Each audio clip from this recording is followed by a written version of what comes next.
another gorgeous night in paradise tonight in Miami. The Marlins park the roof open, and why not?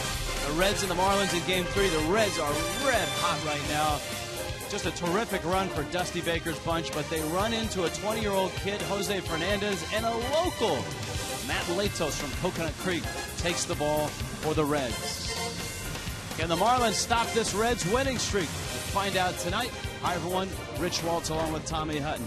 If you're a baseball fan, one of the routines is always check the matchups of the schedule during the day or at night.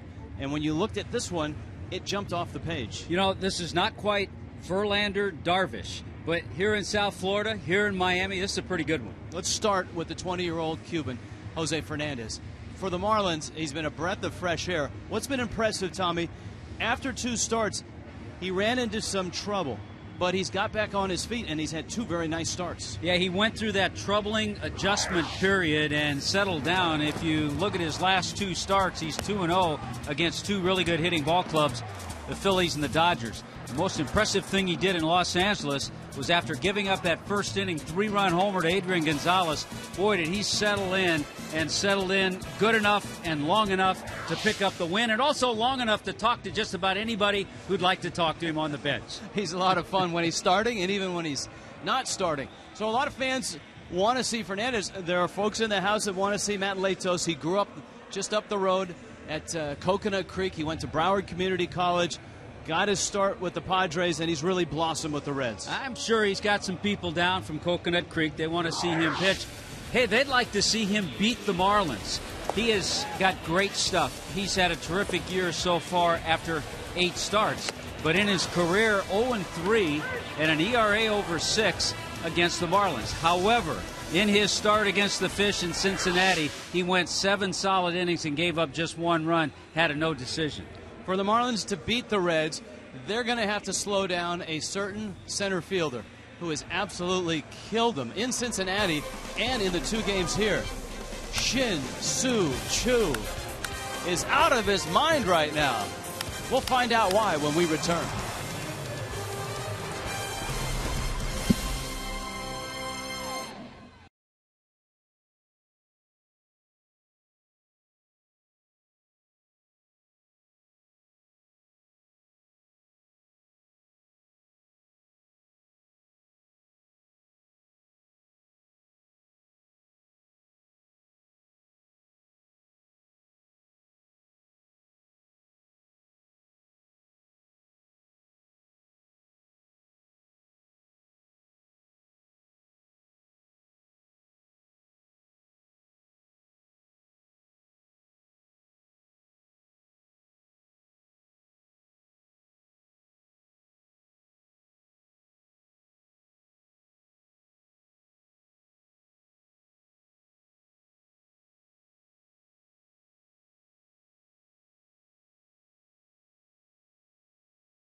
Craig Minervini, Jeff Conine.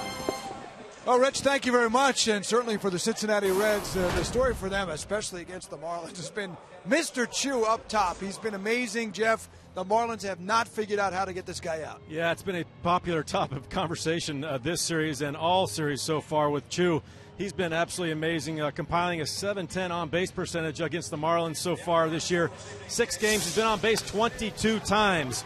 Look at what he's done so far against the Marlins and the rest of the league. He's on base percentage number 1, 33 runs first, 27 walks third, and 12 hit by pitches leads Major League Baseball. That helps that on base percentage, but it's not only against the Marlins. This guy's been doing it against everybody, and very impressive. Yes, he has. And last year, the Reds got nothing out of the number 1 spot in the order. It was a .208 average, one of the worst in the league. This year, number 1, as you see, and even in the major leagues, number 1 in slugging, on base from that number 1 spot. Yes, it's only the leadoff spot the first time usually, but that's the problem too, is you come around to him and now he's driving runs in or hitting homers with guys on base. Yeah, he's a very lethal weapon, especially with that power. He's got 9 home runs so far, and when you've got a leadoff guy with that kind of potential to drive in runs, when those bottom of the lineup guys get on, he's like a cleanup hitter. It actually affects your strategy too, as I was talking with Mike Redmond about today, about approaching the bottom of the order, and usually those Red pitchers are pretty good hitters like Latos tonight. All right, we've got a good matchup tonight for the finale of this series as Jose Fernandez meets the local man, Matt Latos, trying to beat his hometown team for the first time in his career. We'll detail it all for you next with Rich and Tommy, and Niner and I will see you for Marlins Live postgame in a bit on Fox Sports.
Two hard-throwing right-handers, one a 20-year-old Cuban, the other a local kid. Hi, everybody. Rich Waltz, Tommy Hutton. Welcome back into Marlins Park. The Cincinnati Reds have won 5 in a row, 9 of their last 11. Dusty Baker's team is clicking, and impressive, certainly, in winning the first 2 games of this 3-game set. Shin-Soo, Choo, the Marlins just can't get him out. Zach Kozar is at short. Joey Votto has had a big year against the Fish, 13 hits already in 6 games. Brandon Phillips leads the National League in RBIs. Jay Bruce is hot right now. Todd Frazier's at third. Xavier Paul in left. Ryan Hannigan back behind the plate. And Matt Latos out of nearby Coconut Creek hits ninth. And there is Jose Fernandez. This is his 8th start in the big leagues. You look down at the bottom column, the 2 starts that he had against the Phillies and Dodgers, 2 really good hitting clubs. But I think Jose Fernandez has a little something to prove because he didn't pitch all that well at Great American Ballpark in his loss to Cincinnati earlier this year. First 3 innings, he only gave up 1 run. Then the command kind of left him. He just didn't throw the ball well, gave up 6 hits and 5 runs in only 4 innings. So I think he has a little something to prove this evening. Miami's defense tonight behind the 20-year-old. A few tweaks for Mike Redmond, and it's brought to you by the Cleveland Clinic, Florida. Boy, the defense once again will stand out there with the roof open tonight on a gorgeous night. Juan Pierre, Chris Coughlin with the start in center field. Ozuna's in right. Nick Green starting over at third. Echeverria and Dietrich, the double play combo. Greg Dobbs is at first, and in our first look at Jeff Mathis, he'll be behind the plate. And here comes Shin-Soo Choo. The Korean center fielder digs in. Pinch-a-penny brings you the first pitch. And Fernandez whistles in a fastball for a strike. Choo last night, 4 for 5, 2 homers, 3 runs. And that's been typical of him against the Marlins this year. This year, Choo, a dozen hits. He's been walked 7 times, hit 3 times, scored 10 runs, and this is only his 7th game against Miami.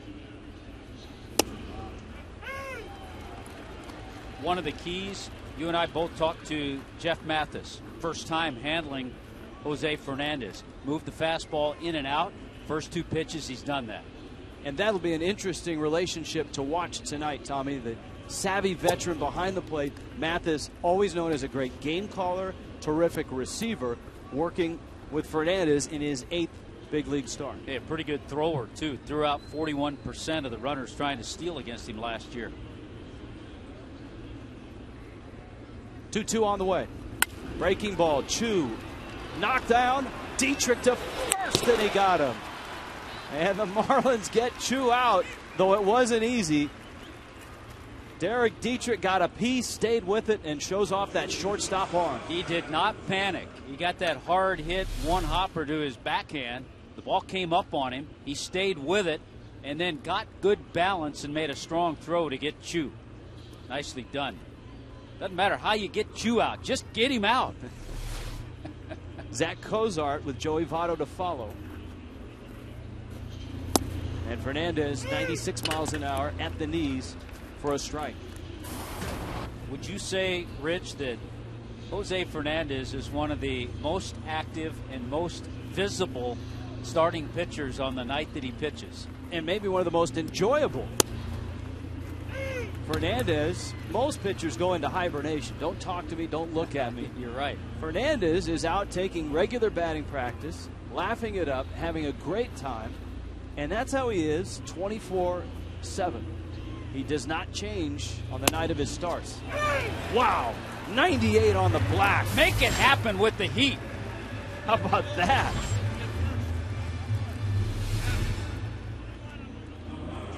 Boy, in and out with the fastball. Got the call. Pitch was a little bit out. But you know what? When you're around that plate, and a good job by Mathis, giving a nice look to the home plate umpire, Bill Miller. That counts for something as well. Now Votto, and Votto has had a terrific run against the Fish. You can hear the home plate umpire, Bill Miller, with Dale Scott down at first base. C.B. Buckner at second, Todd Titchener at third. There might be something wrong physically with Dale Scott because he worked first base in last night's ball game, and he's back there tonight. Votto sends it to left field. Pierre goes back. Warning track. Turns. Dives. Makes the catch.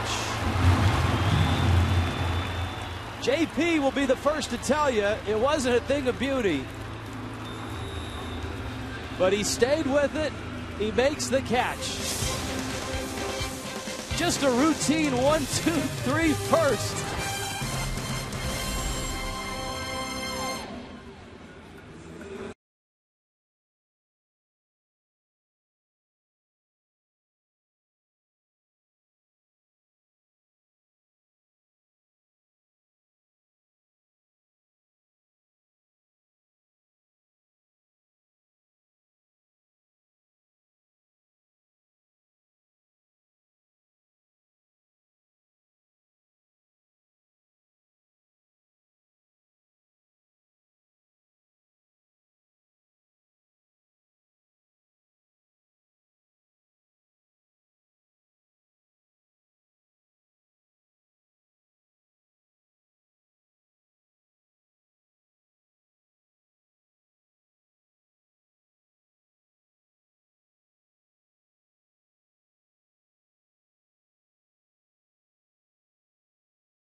has learned making tires that go the distance inspires what they roll into yours. Goodyear, more driven. Spectacular look from the Goodyear blimp. A live shot in high definition above Miami. And here come the fish. Juan Pierre is in left. Adeiny Echeverria up in the 2 spot, and there they are, the 2 kids again. Derek Dietrich and Marcell Ozuna hitting 3 and 4. Chris Coghlan gets the start. He's been swinging it well lately. Jeff Mathis makes his Marlin debut, catching and hitting 6th. Greg Dobbs will hit 7th. Nick Green at third base gives Placido Polanco a night off. And Jose Fernandez hits 9th. Hitting this guy is not easy. Matt Latos 4-0 with a 3.04 ERA. And he misses in to Pierre. Just a little tweak as JP stands in there. A tweak in Latos' delivery. Something he said he's worked on this year. A little more over the top. He had gotten down maybe a little 3/4. And he feels he's a lot more consistent. Feels a lot better. His stuff's been good over the top. Big guy, 6'6", 244. You don't see too many pitchers throw over the top. It has become a 3/4 arm slot, 2-seamer sinker world. Josh Colementor of the Arizona Diamondbacks is one that you think of here in super slow-mo. Yeah, he used to have a little bit more of a 3/4 across his body delivery. 2-1 to Pierre. Pierre smacks that one down the right field line. That's got a chance, and it is gone! Juan Pierre rides one out of here. A rare homer from Pierre. He hit one all of last year, and this his first this year. Why do you just have the feeling there's a little excitement in the air tonight? Maybe it was the Cuban sandwiches, I don't know. But JP's circus catch in left field, then he leads things off in the bottom half with a solo shot. 18th career home run for Juan Pierre.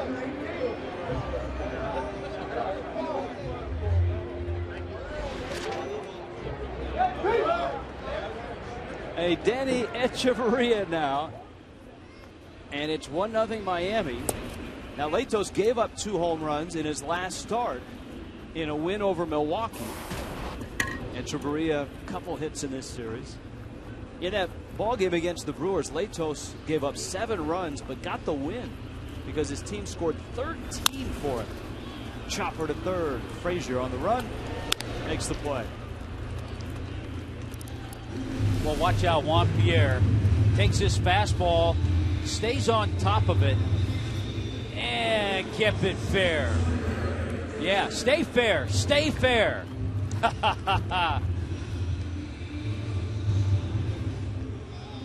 That's fun to watch. If you don't think that man has passion for the game and a joy in playing, he is the hardest working man in baseball. And Pierre with a home run has given the Marlins a 1-0 lead. And here is Dietrich. Latos right on the black on the outside part. Derek Dietrich. Oh, it gives me a smile when I see guys like Derek Dietrich talking to Juan Pierre during batting practice.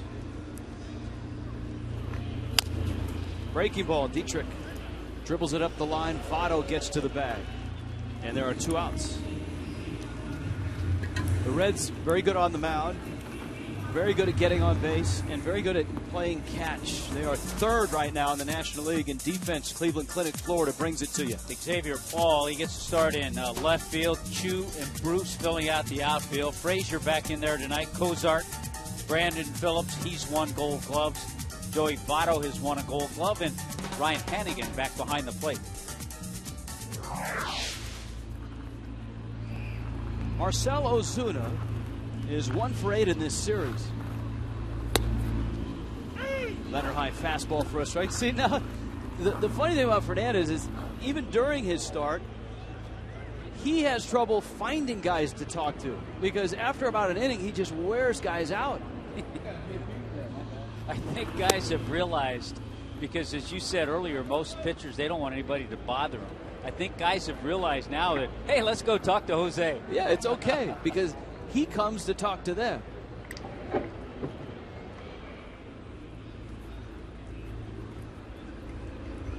Ozuna last night hit 2 bolts to right, and both of them ended up in the glove of Jay Bruce. And tonight, he swings through a breaking ball from Matt Latos. But Juan Pierre, a great catch and a home run.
Juan Pierre homering against Matt Latos. An interesting sidebar to that, and it gives the Fish a 1-0 lead. Brandon Phillips stands in and he fouls it off. Remember the story from back in Cincinnati. Latos, of course, growing up in Coconut Creek, and Pierre living in Parkland. And Pierre used to like to go to a restaurant called Peking Tokyo, and guess who worked there? Matt Latos. They met. They stayed in contact. Latos told us in Cincinnati, Pierre was always a good tipper. And always fun to see. What a first inning for JP. What a first half for Brandon Phillips. 34 runs driven in. He's hitting .462 with runners in scoring position.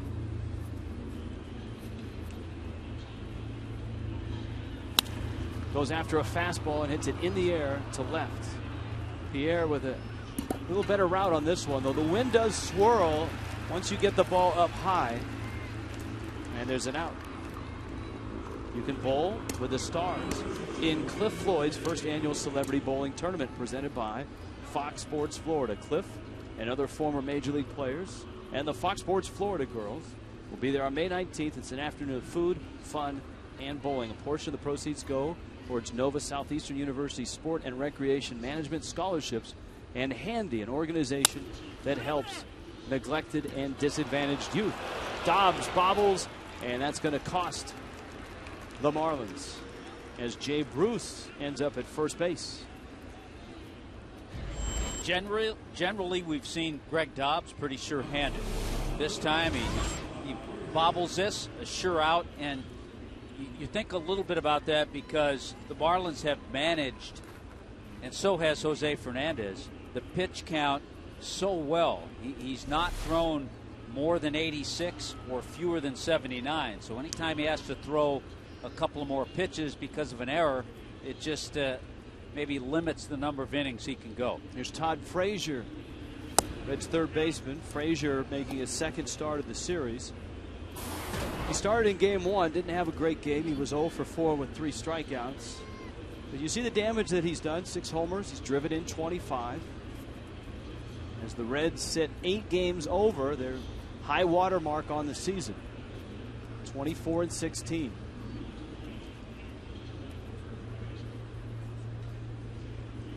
Runner goes. Foul back to the screen. Dusty Baker putting a little hit and run on with Bruce and Frazier. By the way, if you're interested in Cliff Floyd's Celebrity Bowling Tournament, Dusty Baker might be, go to CFF30.com. CFF30.com. Dusty Baker continues to amass wins, especially in the National League. His run with the Giants was a terrific one. He, of course, spent 4 years with the Cubs. Now in his 6th year with the Reds. Frazier lines it to right. Ozuna, great jump, and he gets there and makes the catch. The more you see Ozuna in right field, the more you like it. First step is good. Angles are good.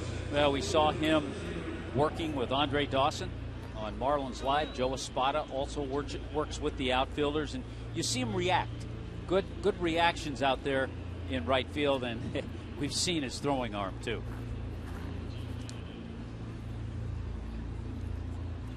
Xavier Paul now, the Reds left fielder. Chris Heisey right now is playing rehab games in Double-A. A few of the Reds that are trying to work their way back. Johnny Cueto has made a couple of rehab starts in Single-A.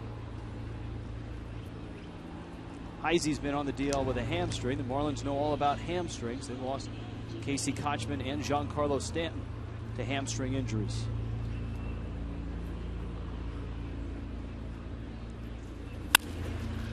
Dietrich to his left. Nice sliding stop. Yes, sirree. And makes the play at first base. Perry Hill today singing the praises of the rookie second baseman. 8-pitch inning for Fernandez.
Toyota, let's go places.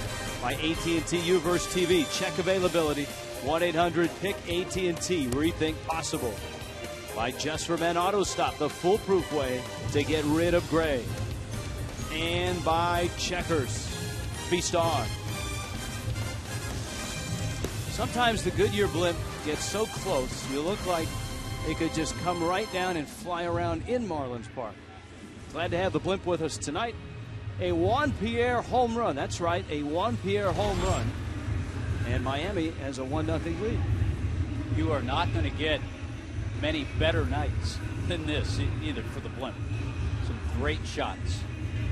The weather in April and May has been terrific, and the Marlins have taken advantage of it by having the roof open an awful lot. Here's Chris Coughlin with Jeff Mathis and Greg Dobbs to face Matt Latos, who bends one in to get a strike against Coughlin.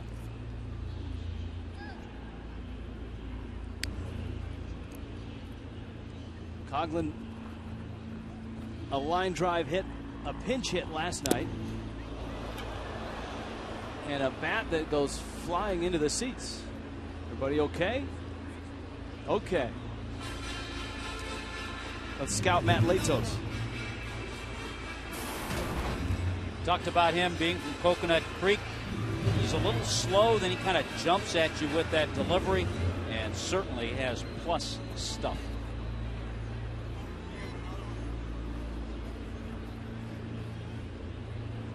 Coughlin went and retrieved the bat that just went in the seats, but not before he checked with security and the folks in that section, and A, make sure everyone's okay, and B, let him know that he's sending another bat over. You know, you get that gamer, if it doesn't break when it goes into the seats, you kind of want it back. And that gamer's been getting hits for him lately. Fastball up. Admittedly, Coughlin a little more aggressive as a pinch hitter, and it started to pay off.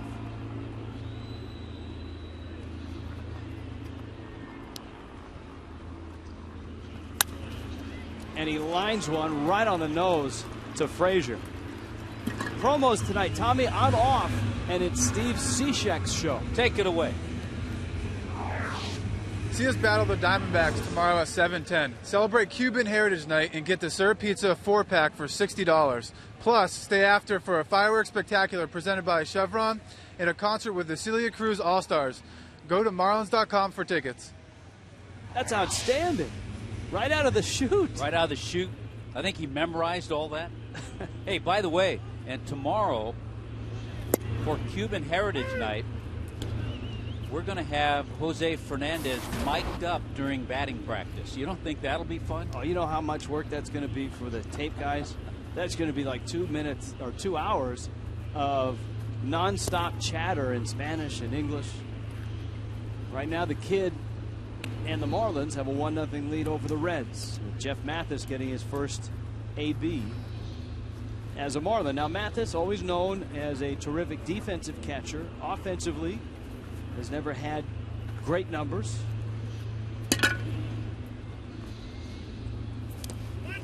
And he swings and misses at a breaking ball, so Mathis goes down. 2 outs here in the second. Up comes Greg Dobbs. My latest research, I always love doing this now. I think I'm going to try to do this all the time. When Matt Latos was 20 years old, we always let you know because he's facing a 20-year-old. He was coming up in the Padre organization. He pitched for 3 teams, rookie ball, low A, and high A. Appeared in just 15 games, was 3-3 with a 2.57, good ERA, just 56 innings when he was 20 years old. There is Dobbs now. Where were you when you were 20 years old? I was in the Texas League. And actually, I was in the Texas League, got called up to AAA, and I was a September call-up. Very nice. I was in the Far Western Conference. That was a long ways from the Texas League or the big leagues. Here's the 0-1. And a strike to Dobbs, and it's 0-2. Dobbs, his bat perked up last night. He had a long road trip without a lot of hits, but he was 2 for 4 last night.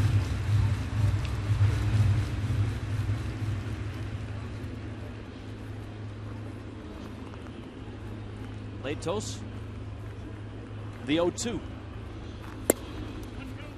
He's got a real good catcher behind the plate as well. Ryan Hannigan is as good as they come if you're not named Molina. In fact, he could probably be an honorary Molina if you really wanted to. Yeah, they missed him a little bit. He was on the disabled list. Devin Mesoraco got a lot of catching time, but they love the defense of Hannigan. They love the defense of Phillips as well. And a 1-2-3 inning for Matt Latos. 2 innings in, and a 1-0 Miami lead.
Got to show that in honor of Jose Fernandez as he goes to work on Ryan Hannigan, Matt Latos, Shin-Soo Choo in the third. Fernandez has struck out one, hasn't walked anybody, and Hannigan stands in.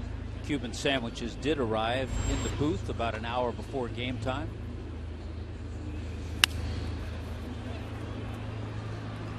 Liner to right, and it's out of play. Hannigan is 32, and he's a guy that, as we've pointed out, always a terrific defensive catcher. He threw out 44% of base stealers, and he was the guy behind the plate for Homer Bailey's no-hitter last year as well.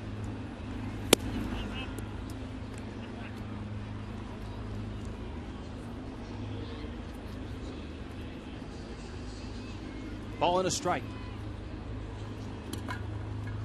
Fernandez coming off 2 consecutive wins. Dietrich. Another juggling act. Derek Dietrich out at second base. He's getting his money's worth. Going to his right, going to his left. And that one he knocked down and made the play. AT&T U-verse poll question tonight. Those in the Twitterverse. Most rookie pitcher buzz. Was it hashtag Josh 2001, hashtag D-Train 2003, hashtag the kid 2013. Tommy, you were here for 01 and you were here for 03. Right now I'd have to say it probably was Dontrell Willis, but give the kid a few more starts. You never know.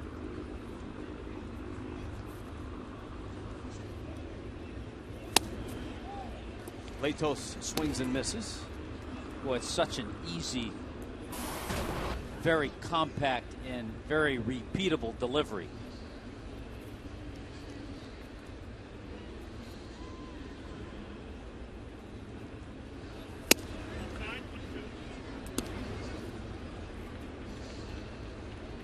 One and two.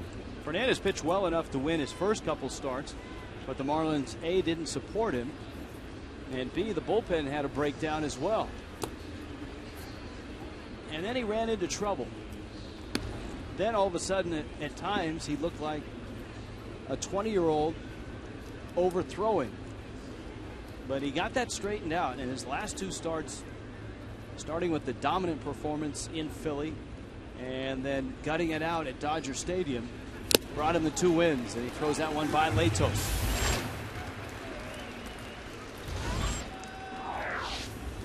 Yeah, and when you think about those 2 starts against the Phillies in Philadelphia, against the Dodgers in L.A., and again, the impressive thing, first of all, look at the opponent's batting average, 191 in those last 2 starts. But you and I both agree that the impressive thing was the way he was able to rebound after giving up that first inning 3-run homer. Choo just does it all. I mean, what hasn't he done against the Marlins? This is game number 7. He hit 2 homers, had 4 hits last night. Nice little bunt, perfectly placed. Yeah, we've talked about the number of times he's reached base. He came into this game tonight. His on-base percentage against the Marlins in 6 games was .710.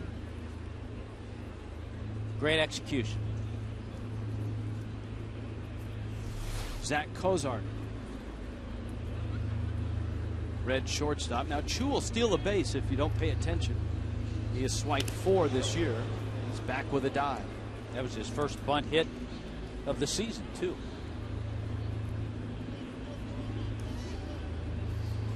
You know, he's also in the last year of control. He'll be a free agent next year. And so his timing is pretty good as far as having a great season. If he continues this, he is a little older. He's 30. So he'll be going into a year where he'll be 31, but still you would think either the Reds or somebody will value him. He was leading, and he's out. Well, that's another thing that the youngster can do on the mound. He has terrific awareness. Choo doesn't like it. Billy Hatcher doesn't like it.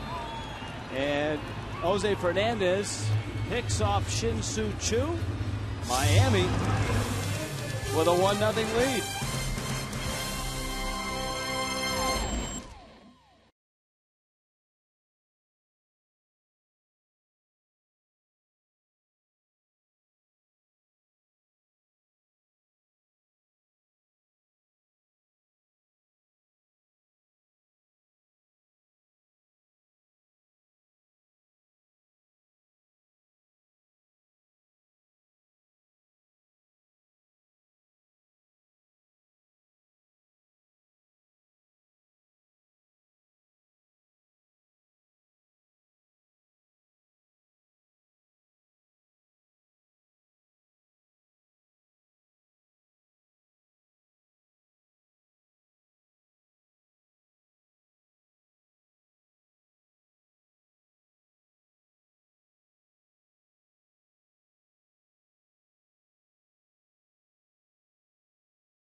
And Reds headed to the bottom of the third. The sequence of events, you had Dusty Baker talking to Dale Scott.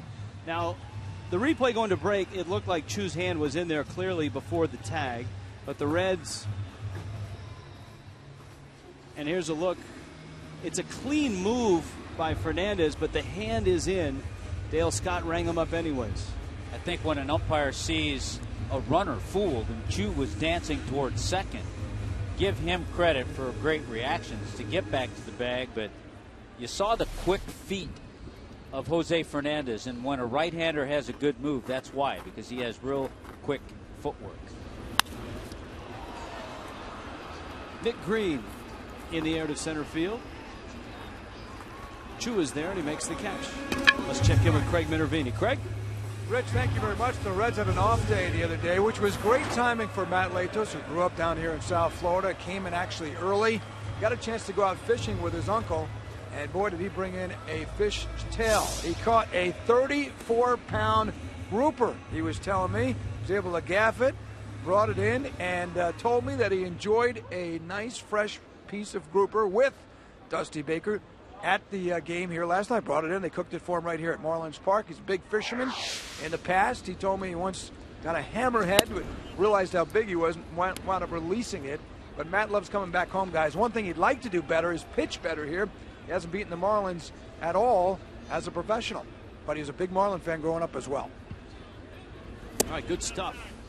Yeah, big Marlins fan, here for a lot of Marlin moments in the old football stadium. Could put together some nice fish tacos with that grouper. Those were in his San Diego days. Fernandez. I bet he did a little fishing down in San Diego, too. Well, we ran into his parents at the Tin Fish, home of the fish taco, right outside of Petco Park. Latos facing Fernandez. And Fernandez, who doesn't get cheated, he'll take the big swing, and he has the count at 2-2. Diamondbacks here tomorrow night, 6:30 start, Cuban Heritage Night. Jose Fernandez will be mic'd up during batting practice. 2-2. Behind first, Votto's out, Bruce is in, and Bruce makes the catch. All right, round two with Steve Cishek. Dive in and watch us play the Diamondbacks this Saturday at 7:10. Get all-you-can-eat seats just for $27. Enjoy unlimited cayenne beef franks, peanuts, popcorns, nachos, Pepsi, and water. Plus, stay after for a concert with Fat Man Scoop, presented by Bacardi. Go to Marlins.com for tickets. Oh, he's really good, Tommy. I mean, we've had a variety of guys from Cody Ross, who was outstanding. Saying top 3 right now. I'm putting him in the top 3. John Buck, remember that memorable Mikasuki moment? That took John out of the top 3. Pierre. Yeah, you're reading it right. Juan Pierre homered to right, a line drive, and he slaps a bunt trying to get it by the third baseman, Frazier, who was perfectly positioned, and he makes the play. And Matt Latos works a 1-2-3 third.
Learn making tires that go the distance inspires what they roll into yours. Goodyear, more driven. And there it is in all its glory, the Goodyear blimp buzzing around Miami and hovering above Marlins Park. And a great view of a terrific pitching matchup with Jose Fernandez of the Marlins, Matt Latos of the Reds, and Zach Cozart at the plate with a count 0-1. Joey Votto, Brandon Phillips follow here in the 4th.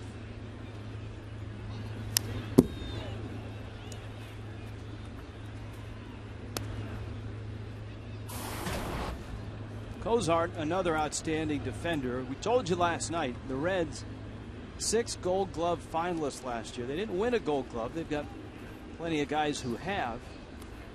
But Cozart was one of those.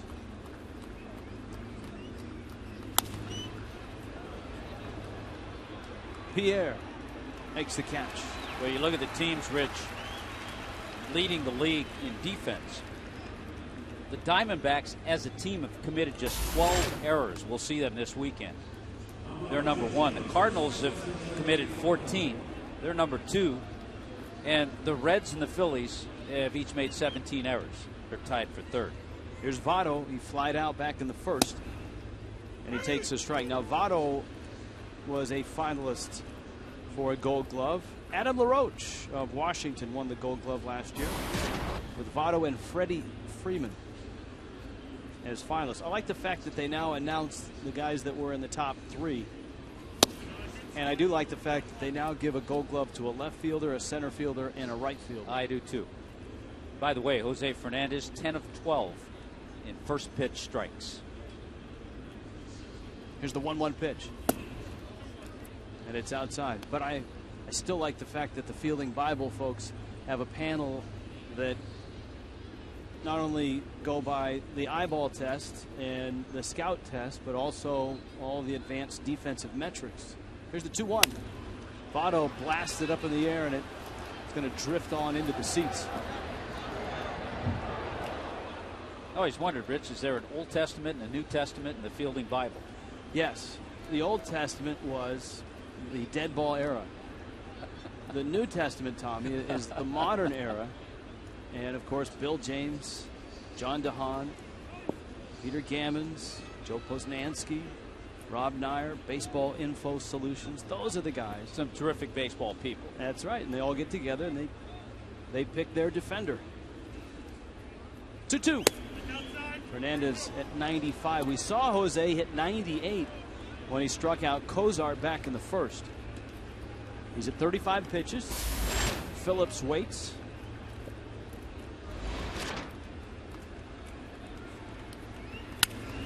Votto, a terrific job of waiting on the breaking ball, banging it down the line. He's not even hesitating. He'll test Pierre's arm, and he'll get there.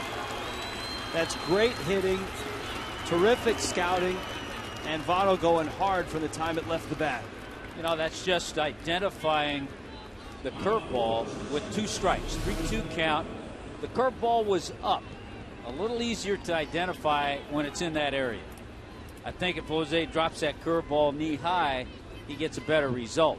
But then you give Votto credit. He knows that JP's throwing arm is below average, gets himself a 2-base hit. Votto's 9th double. And the second hit for the Reds. Here's Brandon Phillips. And this is where Phillips has shined this year. Boy, hasn't he? 462 with runners in scoring position. And a league-leading 34 driven in. And these are the guys, the 3, 4, 5 hitters that have given the Marlins trouble. First 2 games of this series, the 3, 4, 5 hitters have 12 hits, and they've driven in 8.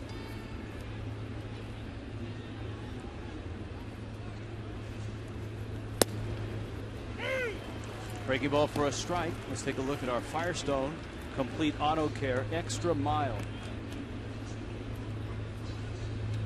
Hits by a second baseman since 2003. Cano, Utley, Brian Roberts. Yep. Roberts on the DL again. He's going to go by him soon.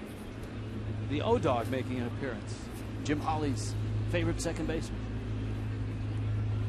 Here's the 0-2. And a swing and a miss. Fernandez snaps off a sharp breaking ball. Much better breaking ball than the one that Votto hit. With 2 strikes, he wanted to make sure this pitch was off the plate, get him to chase it. He put it right there. That one more of a slider. The one to Votto more of a curveball.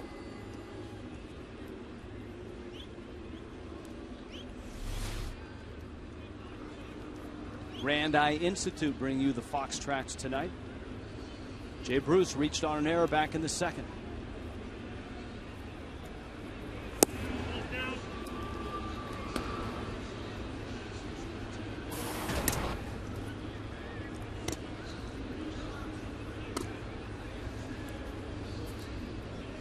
Jay Bruce is a guy not many people would think has hit 20 or more home runs 5 consecutive years.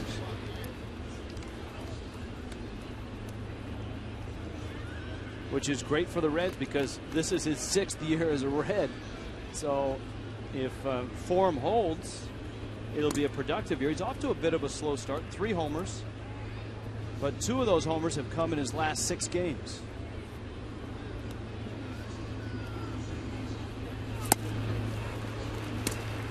Fernandez throwing that breaking ball to the lefties as well, and with success. Nice job back there too by Jeff Mathis, handling Jose Fernandez for the first time. Might have caught him a couple of innings in spring training, caught him in some bullpens.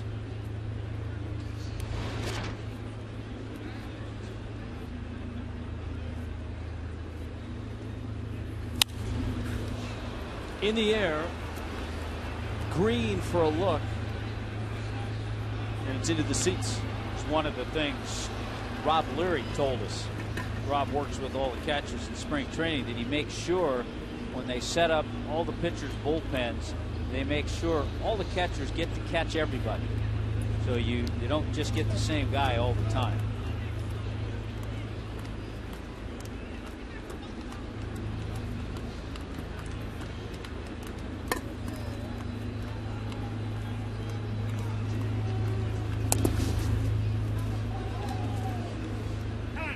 Mathis smothers it. Votto back to second.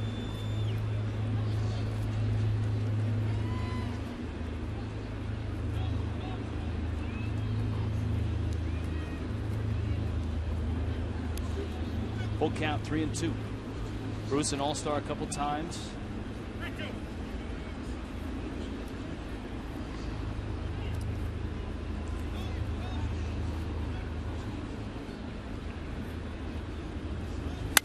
Three-two banged into left field. Votto didn't hesitate. He's around third. He'll score easily. And the Reds have tied the game. Two real good left-handed hitters going the opposite way against Fernandez. First it was Votto for the double, and then Bruce for the RBI single. Boy, and it's such a difference when that pitch is up just a little bit. A good swing, not a bad pitch because it's away, but about belt high. And you give Bruce credit. He sends it into left field to tie the game. Boy, the Reds have scored 11 runs in this series. 7 of them have come with 2 out. They've gotten some big 2-out base hits. Todd Frazier takes a strike. Frazier had a real nice year last year. 19 homers, 26 doubles in just 128 games. It got him to 3rd in the Rookie of the Year voting.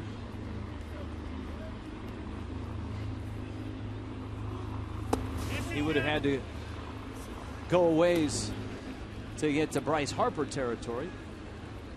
It's a great look. Frazier questioning the call and then thinking about it and then shaking his head. Okay. You know, he could have had similar numbers to Bryce Harper and wouldn't have gotten the nod just because of the hoopla surrounding the young outfielder with the Nationals. Well, maybe if he played more than 128 games, he might have been able to get there.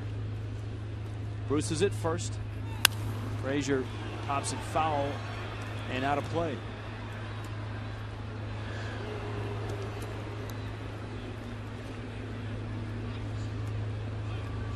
Tomorrow night, now remember, for batting practice on Cuban Heritage Night, Jose Fernandez will be mic'd up. South Florida Honda dealers bringing you Marlins Live.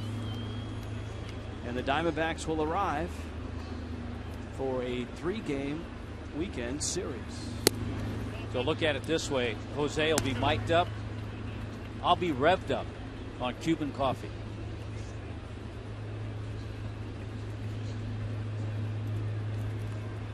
And by the way, Bryce Harper in the lineup tonight. The Nationals are in San Diego to take on the Padres. So he missed a couple of games after his introduction to the wall. 1-2. Frazier rolls it out to short. And Chavarria. And he kept his foot on. Did Derek Dietrich. But the Reds draw even. And they do it with a Jay Bruce single. It's 1-1.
Brought to you by Honda. Visit your Honda dealer for great lease and finance deals on fuel-efficient Hondas.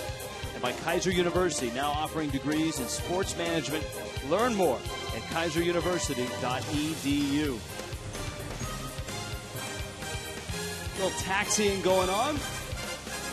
American Airlines hub, Miami International Airport. Not quite a stone's throw away from Marlins Park, but about a 5-minute jaunt from parking lot to airport when the Marlins fly out. See our United charter there somewhere, perhaps. Not for a while, though.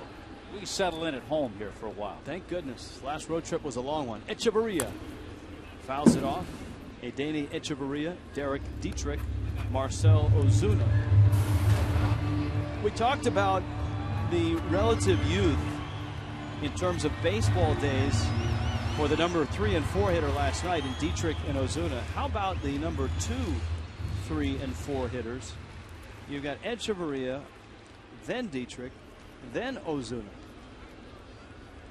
Echeverria just turned 24. Dietrich's 23. Ozuna's 22. And Echeverria muscles one into center field for a base hit. So this is a young trio, both in age and in big league experience. You know, in Echeverria's time last year with the Toronto Blue Jays, he played a lot of third base. He didn't play shortstop all the time.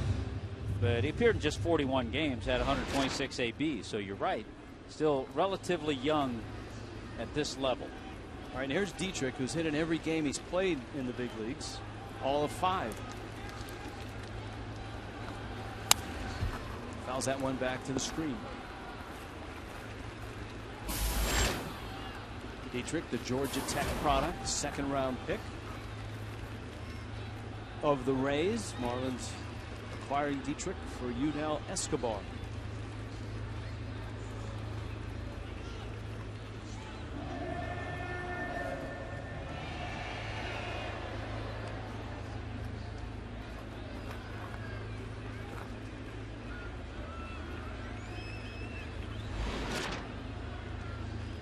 Latos leans in. Echeverria's running. The pitch is up. Hand against throw is in time. He's out. Adeiny tried the pull the hand in and then pull the hand out, and Keanu Reeves matrix slide, but it didn't quite work.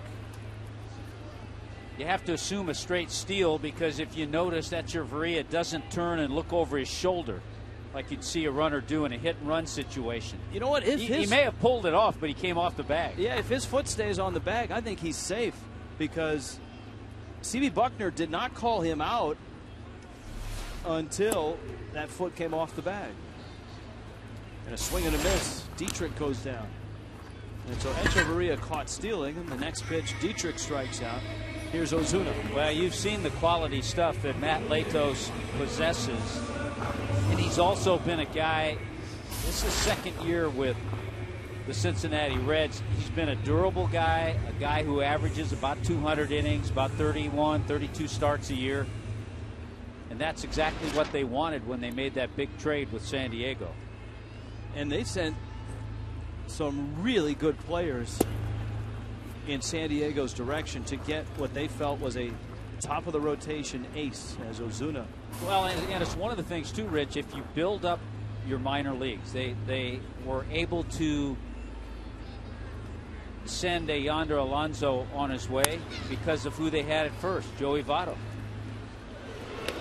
Cozart to first, and there is Joey Votto doing what he does best at first base.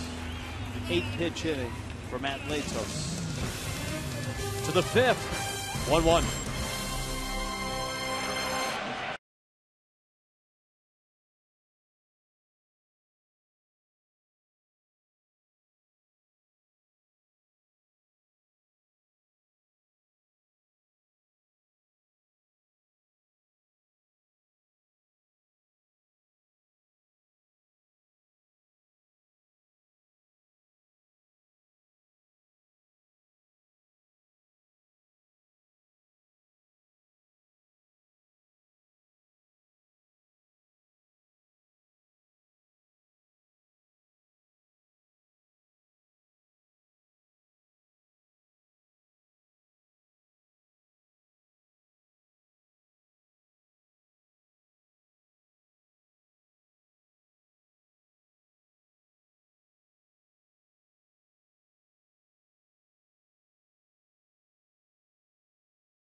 Marlins, it's the 5th. Fox Saturday Baseball returns this week. Evan Longoria and the Rays head to Baltimore to take on the Orioles. Fox Saturday Baseball returning this week, 3:30 Eastern, 2:30 Central.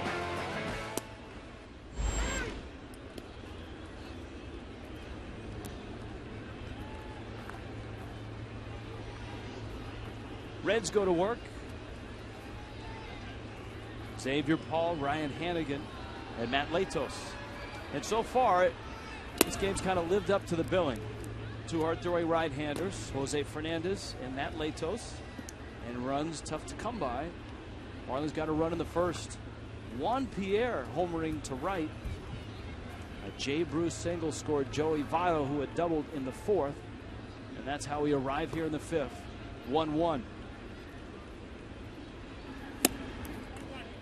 Right now, the Reds have the longest winning streak in the major leagues right now, 5 in a row. Cholula Hot Sauce Spotlight player.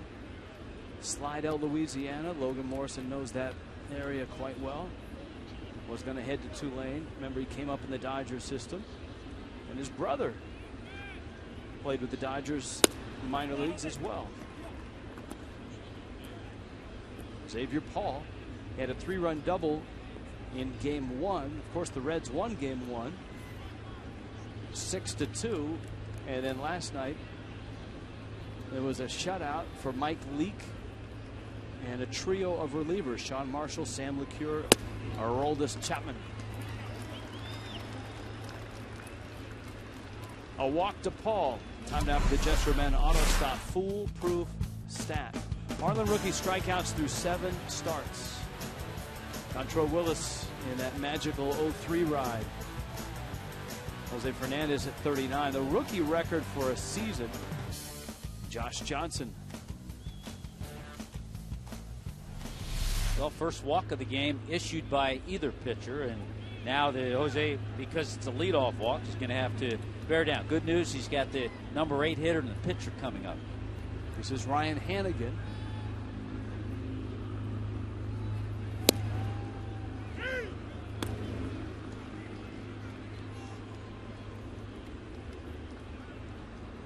Hannigan in the 8th spot. Latos behind him. Almost halfway through here in Miami.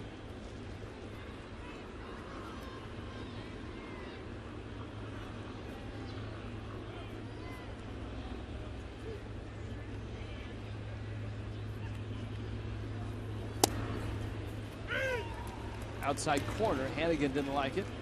0-2. 2 options right here Jose has. He can bust that 96-mile-an-hour fastball in on Hannigan, or he can do what he did to Phillips, go breaking ball, slider maybe, off the plate away to get him to chase something.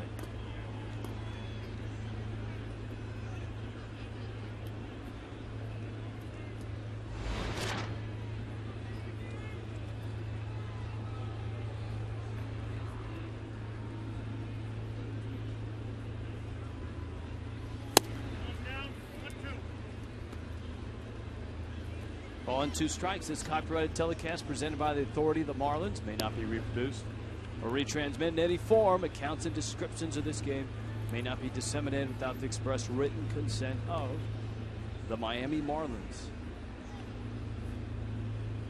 I think Mike Redmond has to sign off on it as well. Puts his stamp of approval on that. Always great to talk to Red. Pre-game, he sits over there on the bench and deals with a lot of the media. 1-2 in the air, left center field. That's Coughlin out there tonight, and he makes the catch. And so that'll bring Latos up. In baseball news today, there was a lot of news about pitchers and injuries. The Rays placing David Price on the disabled list. Bad news for the Rays. Forearm discomfort. Roy Halladay could begin throwing in 6 to 8 weeks. That's good news for the Phillies. And Halladay, after minor shoulder surgery, could be back. Johnny Venters had his 2nd Tommy John surgery for the Braves. The Rangers put Alexi Ogando with a biceps injury on the DL as well. How about Rich, how quickly Zach Greinke got back? I believe 34 days from his clavicle collarbone surgery. It was on the left side, so not his pitching arm, but still, they thought it would be 8 weeks. And he pitched last night for the Dodgers, went 5 1/3 innings, gave up a run, and got the win against the Nationals. Latos fouls it off, and it's 0-2. See, the Dodgers had good news and bad news. That was the good news. The bad news, they had to put Josh Beckett on the disabled list.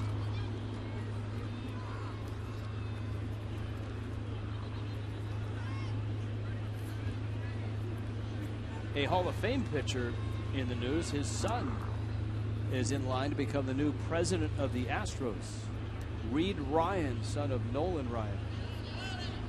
Everyone feels will be named the next president of the Astros. Now, I believe that Reed Ryan has been involved in their minor league ball club in Round Rock. Round Rock and Double-A Corpus Christi.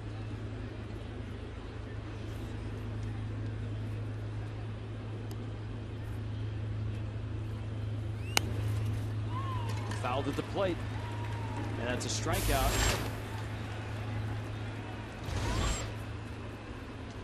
Fourth strikeout for Fernandez tonight. Time now for Wendy's. Now that's better. Shin-Soo Choo on the 8th through the 14th of May. And then all of a sudden last night he was 4 for 5. What's the old line? Isn't that why they call it an average?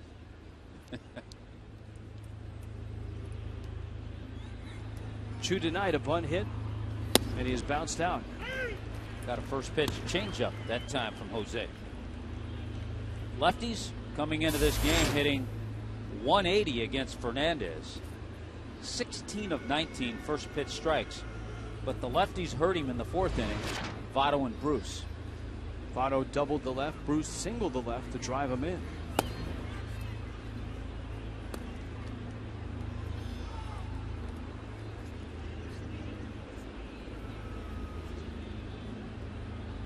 Choo with the count 1-1.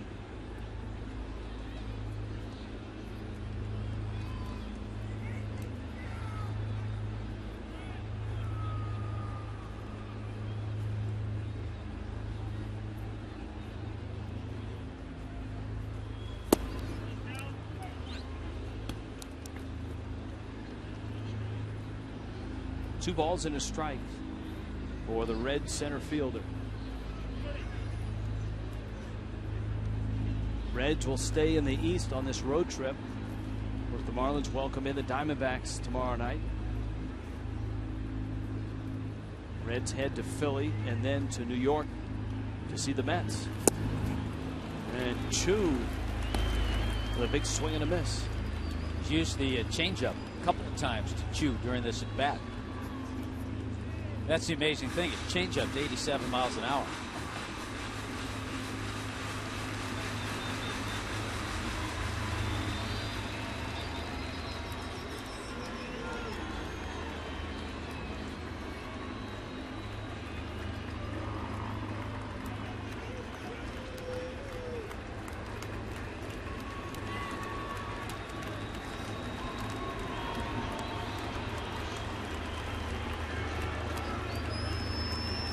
Two. Did he go? Yes, he did. A pair of strikeouts for Fernandez in the 5th. Up and over the third base line, halfway through in Miami tonight. Latos and Fernandez matched up. It's 1-1.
And as you know, Chris Coughlin's been very effective changing his style as a pinch hitter. I asked him tonight if he can use that approach as a starter. I think that I can learn from this and be more aggressive and realize that, hey, I mean, there's guys that you're facing, you sit for 7 innings and a guy comes in throwing 95 and, you know, you gotta put a good swing on it if it's the first pitch or third pitch or whatever pitch. You know that you have the confidence that you can do that because you're like, man, if I can do that sitting around for 7 innings and get up there and without seeing anything, I don't have to necessarily work a count.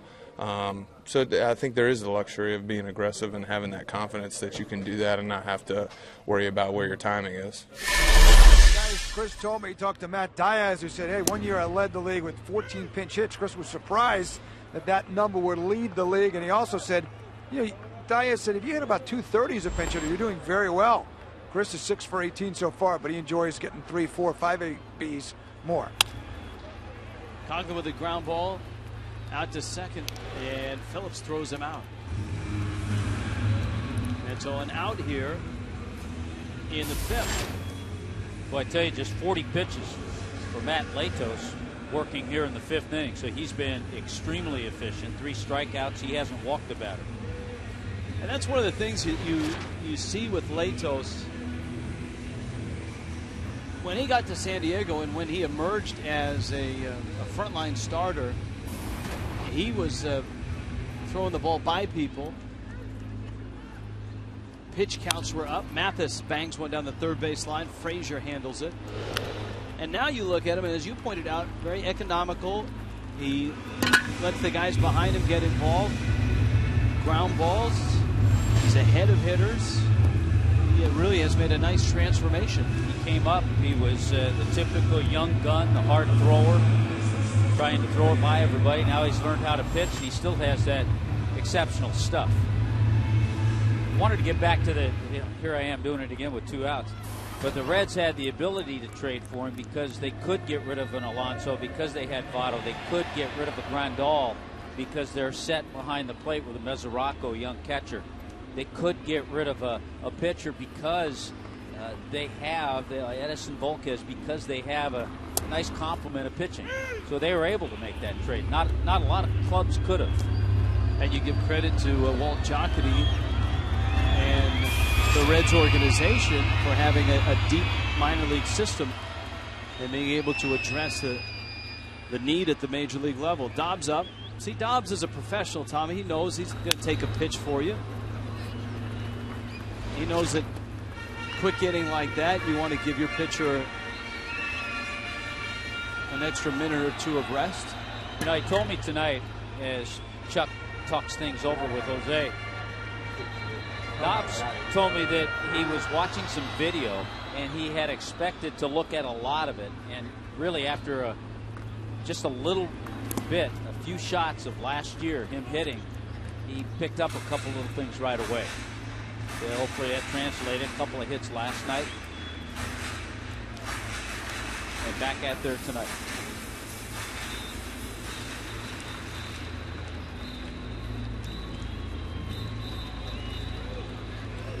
Dobbs bounced to second his first time up.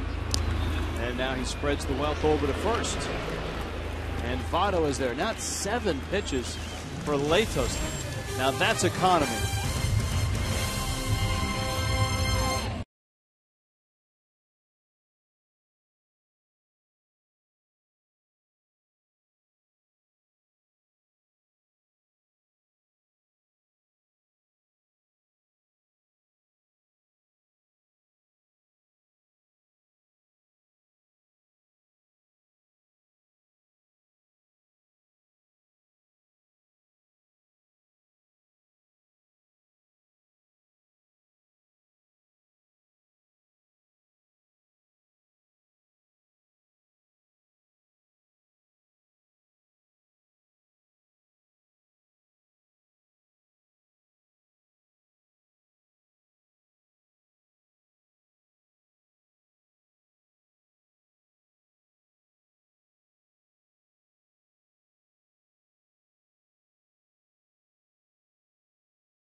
when you fold it up. Spanish when I cock it and load it up. Plus a county, sheriff in the bounty. Gloves have been popping tonight with Jose Fernandez and Matt Latos on the mound, though Fernandez just fell off the mound after delivering that pitch. Zach Cozart, Joey Votto, Brandon Phillips for the Reds in the 6th. 1-1 ball game. And fun to watch tonight. Fernandez and Latos have been really dealing. There's a strike to Cozart. Always wonder, Rich, about this time with the pitch count at 70. We talked about Fernandez as high as 86, as low as 79. If they wonder if the club will stay in that 80 to mid 80s range, or if they'll let him extend a little bit more. Really, with the exception of that 4th inning, he's been throwing with ease out there. Gets in out there. Steve Cishek on promos tonight. Fans, get the Duffy's deal from Duffy Sports Grill and catch a ride to the game. For $40, get lower level tickets, round trip motor coach transportation, and a $10 Duffy's gift card. The next Duffy's deal game is coming up on Tuesday, May 21st against the Phillies. Secure yours today at marlins.com/Duffy's. That's 3 terrific reads by Cishek.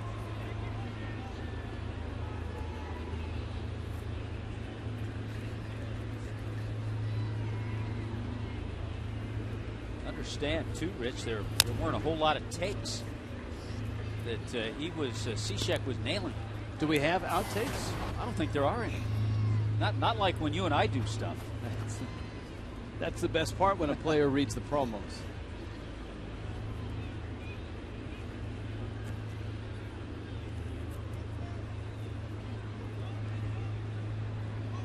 Edward Mujica was terrific last year. Fly ball towards the line. Pierre, foul territory, makes the catch. And so Fernandez gets a couple of quick outs, getting Votto after he had doubled in the 4th. And here's Brandon Phillips. Yeah, Mujica, pretty terrific with the Cardinals this year. 11 saves.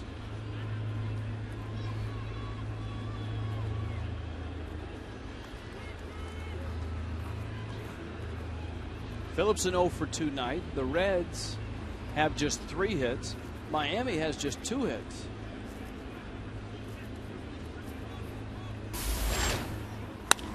Phillips gets into one, left field, hits it deep. Pierre goes back, looks up, and into the Clevelander it goes. Brandon Phillips, his 7th, and a solo shot puts Cincinnati up 2-1.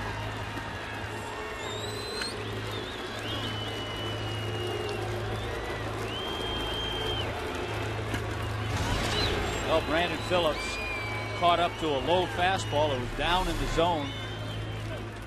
Middle of the plate, 95 miles an hour. Didn't take his ball too long to find that pool, or close to it, in the Clevelander.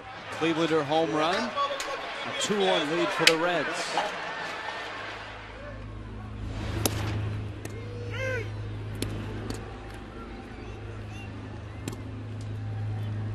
Jay Bruce now.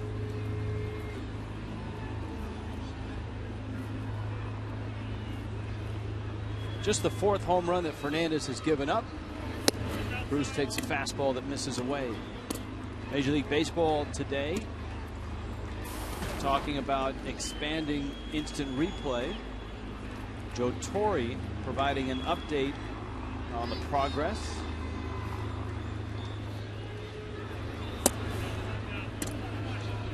You know, whatever the progress is, it's never fast enough for most fans.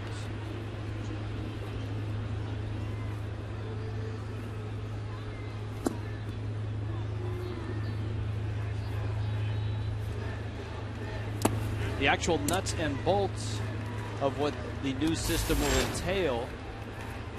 Torre announcing that a 3-man subcommittee consisting of himself, Tony La Russa, and Braves president John Schuerholz will be evaluating various issues and hope to have proposals in place by the time of the next owners meeting, which is mid-August. at issue, whether or not you use a challenge system or have a fifth umpire in the booth, or you have a central review system back at MLB headquarters in Manhattan, similar to the NHL.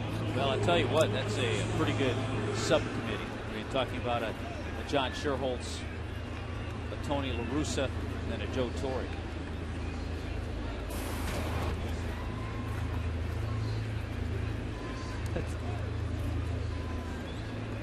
I think Orrin Hatch is on that committee as well.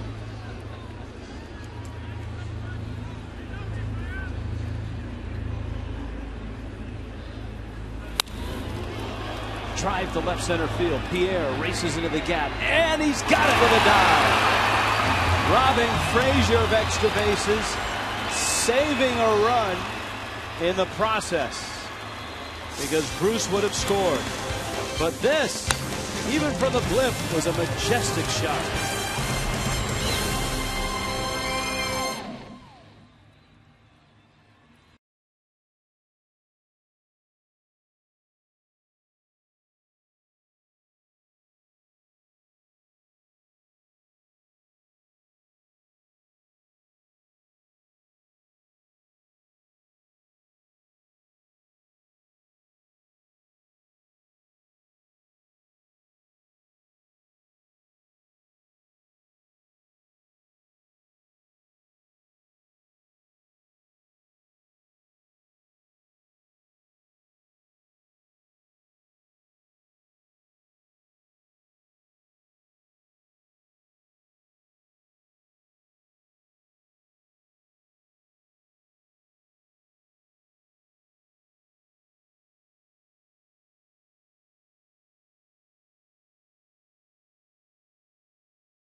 To start swapping paint like NASCAR.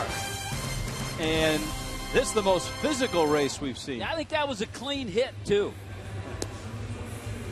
Yeah, the Crab had done some damage. And look, I think he's going to have to go into the shop. You know, I like the way the Crab got up and finished the race, though. I still think the Octopus needs to get run through the car wash.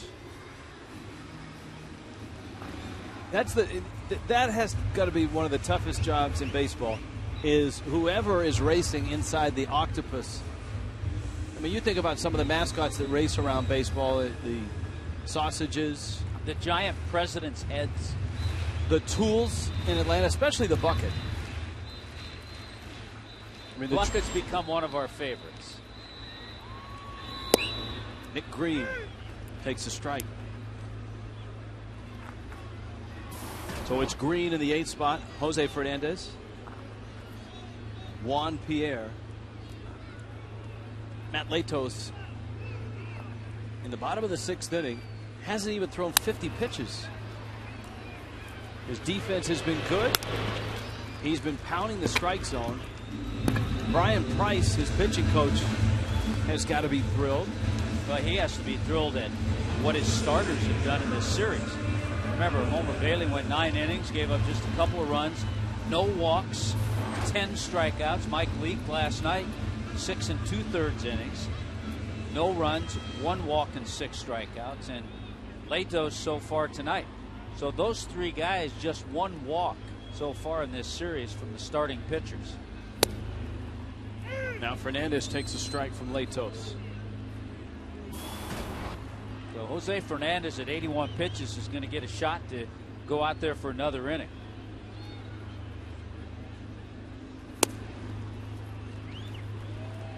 And knowing him, he's thinking about tying it right here with a long ball. 0-2.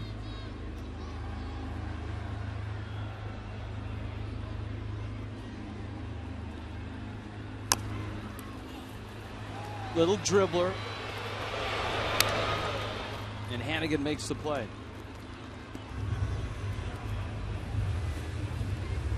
So 2 outs. Time for our Toyota trend. The Reds, 2.5 games behind St. Louis. And they were just 1 over. Now they've gone on this great run in which they've won 9 of 11 and 5 straight. And they're still 2.5 back. And that's because the Cardinals have been getting terrific starting pitcher.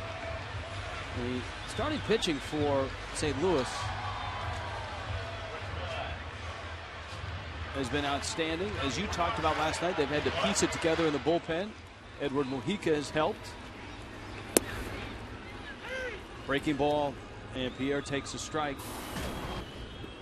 21 of the last 22 pitches that Latos has thrown have been strikes. Boy, that's incredible. That's incredible.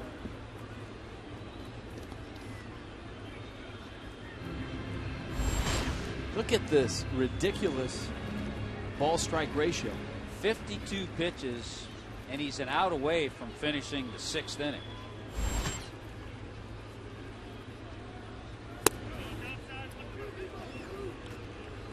Count 1-2. Pierre has done the damage for the Marlins with a line drive homer that just got over the fence down the right field line. Now, Latos, as we talked about early in his career, a little more of a strikeout guy. He's got 10 ground ball outs in this game. Hannigan, outer part of the plate. The fastball was right there. Didn't have to move the glove. Now he goes inside with the breaking ball.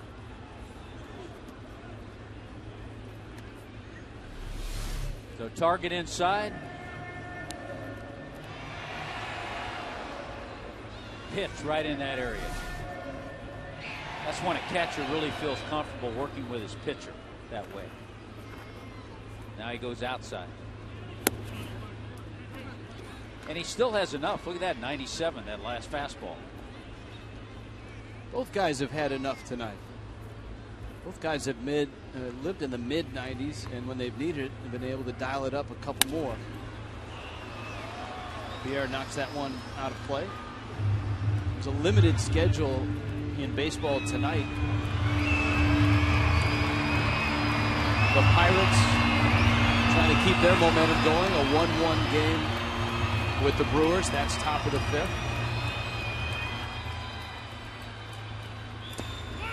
In the dirt, Pierre goes around. Hannigan digs it out, fires to first. And Matt Latos on 58 pitches has 6 innings in the book. 2-1 Reds.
Making tires that go the distance inspires what they roll into yours. Goodyear, more driven.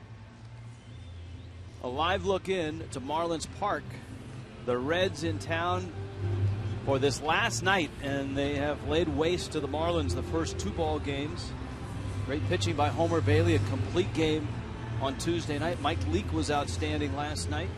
And tonight, Matt Latos has been just a little bit better than Jose Fernandez. It's 2-1 Reds. When Latos struck out Juan Pierre, the count was 2-2. It was only his third 2-ball count. Latos has yet to go to a 3-ball count. Fernandez bends one in for a strike. Now, in contrast to Latos and his ridiculously low pitch count, Fernandez finds himself sitting at 82, which is still very manageable and not high at all. No, it just shows you how efficient Latos has been tonight. Fernandez with a breaking ball for a strike. Watch his curveball.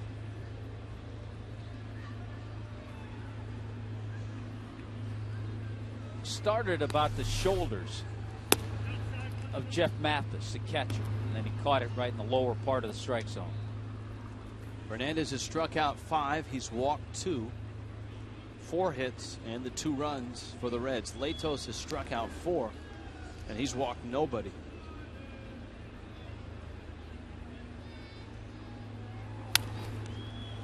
Jose Fernandez had a 7-inning outing in Philadelphia. That was that terrific game that he picked up the win against the Phillies, gave up just 1 hit in that 2-0 win at Citizens Bank Park. 7 shutout innings, 1 hit in that ballpark.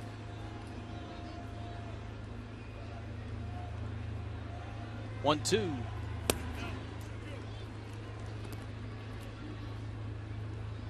Two and 2 to Xavier Paul. Bottom third of the order for the Reds. National League on the coast tonight. Washington at San Diego. And the Giants are in Colorado to take on the Rockies. Now, the good news for the Reds is that the Mets beat the Cardinals 5-2. Jonathan Neese beating Adam Wainwright.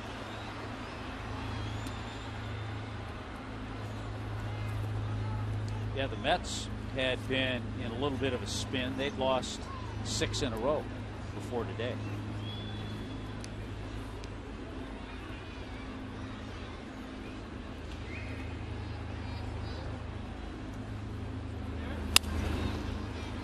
Dobbs has it, and he'll take it. So Paul is out. There's 1 out here in the 7th. In the American League tonight, the Yankees and Seattle are back at it at Yankee Stadium. Raul Ibanez had the big night last night. He is 0 for 4 in tonight's game, but Seattle leads the Yankees 2-1. Yeah, a couple of home runs last night at 6 RBIs. You know who's actually come back and hit 4 homers, driven in 10, is Jason Bay, playing for Seattle. He's hitting .232, but the 4 home runs, especially playing in Seattle, something to take note of. Hannigan singles to center. Let's check in with Craig Minervini. Craig? Thanks, Rich. Jeff Mathis had a terrible start to his Marlins career. He broke his collarbone on a foul tip in the very first Grapefruit League game back on February the 23rd. So he didn't really realize that they threw the pitch back to the pitcher, the ball back, and that's when he heard a pop. Then his arm was in a sling for a couple of weeks. Jeff told me today the key to sleeping was the recliner chair that his significant other family brought over to him. And he's going to get a chance maybe here. No, Nick Green will make the play. But Mathis said that recliner chair is where he spent the next 4 weeks sleeping. He said he'd go into camp, have some rehab for 45 minutes or so, come back and sleep in that recliner chair. So what else did you do? He said he really caught up on the Jody Arias trial on one of the cable networks. He was very involved with that and some video games too. But he said, I was in that chair for about 20 hours and it really was good. I actually didn't feel it because no matter where I went or anything you did, even if you sneezed, you felt it with that collarbone injury. So it's good to have him back. Mike Redmond told me today, great catch and throw guy, and really admired him when he played against him, a classic backup catcher. All right, good stuff. Yeah, a couple of things that Mathis told me that the hardest part was just regaining the strength back in that throwing shoulder. And remember, he spent a number of years with the Angels, and so he learned a lot from Mike Scioscia. Marlins have just said, let's not even pitch to Shin-Soo Choo. And they'll take their chances with Zach Cozart with 2 outs. Ryan Hannigan at second base. This is really where you have to keep your focus, though. Now you've pitched around, you've walked a guy who's killed you the whole series. Now you have a guy up there hitting in the low 200s, but you still have to make good pitches to him. You just can't throw the ball up there.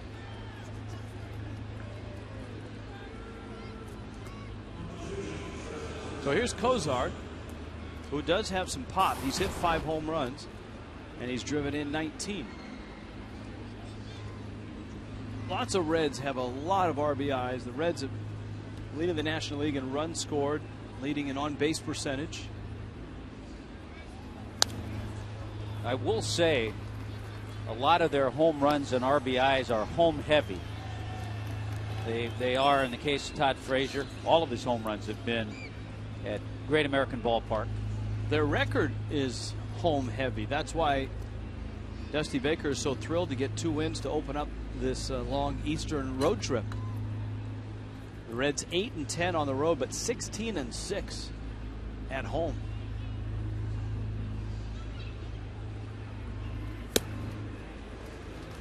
Fastball that is swung on and missed. And I wonder if that pizza chain is still in business, because the Marlins provided a lot of free pizza for people in Cincinnati. They may not be after the Marlins left town. Highest pitch total for Jose this year. And remember his last couple of pitches in L.A., 97 miles an hour. 0-2. Pitch in the dirt. I believe the promotion when the Marlins were in there is if the Reds collectively struck out 10 or more, then it was free pizza for everybody. And of course, the Reds struck out at least 10 Marlins in all 4 games. Latos himself struck out 10 in the game he pitched. 1-2. That's fouled off. He's tried a couple of breaking balls. Let's see if he goes upstairs, finishes things off. His last pitch of the game, maybe 96, 97 mile an hour heater.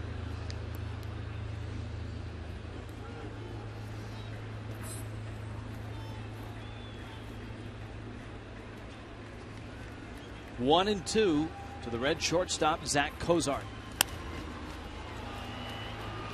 Coughlin is there. And for Jose Fernandez, 7 innings and just the 2 runs. But Miami still trails 2-1.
Brought to you by Auto Nation. Well, I tell you what, a lot of times we bill it as a pitcher's duel, and it doesn't turn out that way, but it has been tonight. The only mistake that Latos has made, a Juan Pierre home run, his first of the year. How about in the 4th inning? Pitch out over the plate, a base hit, and just like that, the Cincinnati Reds tie it because of Jay Bruce's RBI. Then Brandon Phillips gets a fastball, 95 miles an hour down. He sends it into the Clevelander. That's all the scoring in this game. Matt Latos has thrown only 58 pitches in his 6 innings of work. No walks, 4 strikeouts. He's gotten a ton of ground ball outs. He's gotten 10 ground ball outs tonight.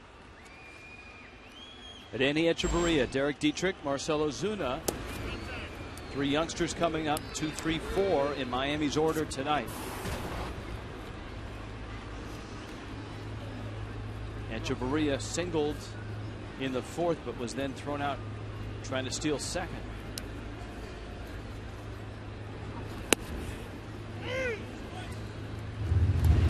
Big breaking ball and a strike, and it's 1-1.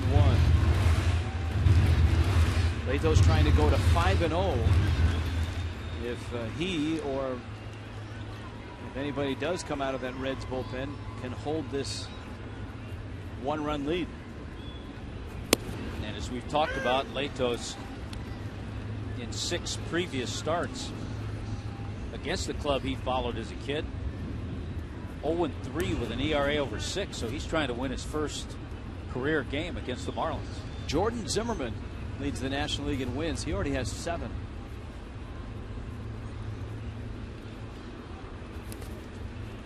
Ball in the dirt, smothered by Ryan Hannigan.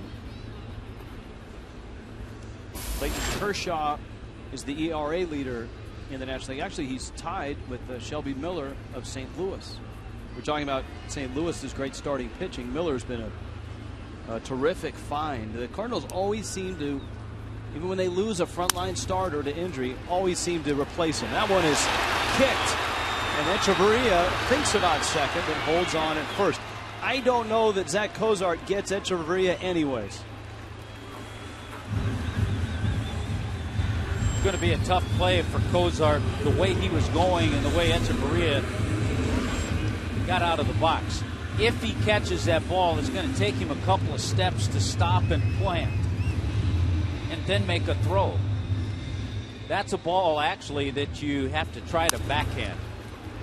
And it looked like Cozart got caught in between. He got caught in between, yeah. A tough error. They've given him an error, but I agree with you. I don't think he would have thrown out Echeverria. So E6, and here's Dietrich. Frazier is even at the bag at 3rd, and a healthy lead by Echeverria. Latos to the plate, and did it hit Dietrich? He did not attempt to bunt at it, so he's going to get first base. Dietrich trying to bunt. If you bunt at the ball and miss it and it hits you, that's a strike. But somehow Dietrich pulled the bat back. I'm not sure Dusty Baker agrees. Dusty's not going out there to argue. Let's see what he does. Does he bunt at it? No, he pulled back. No, he pulled the bat back. It hit his foot. And the ball hit him on the foot. That's good umpiring by Bill Miller behind the plate. And he also got some help from his third base umpire, Todd Tishner, too. So an error by the shortstop and a hit batter, and all of a sudden Miami has something going here. And here's Marcell Ozuna. See how they play it here. The situation, you have your cleanup hitter up there, and Ozuna's done a pretty good job with runners in scoring position, 4 for 11. There's that situation. Some will say, well, just play a bunch of little ball. Well, if he drops down a bunt, they could walk Coughlin, left-handed hitter, and then you have Jeff Mathis up there. So who would you rather have swing the bat, Ozuna or Jeff Mathis? Ozuna squares, and he takes, and it's 1-0. I'd rather have Ozuna swing the bat.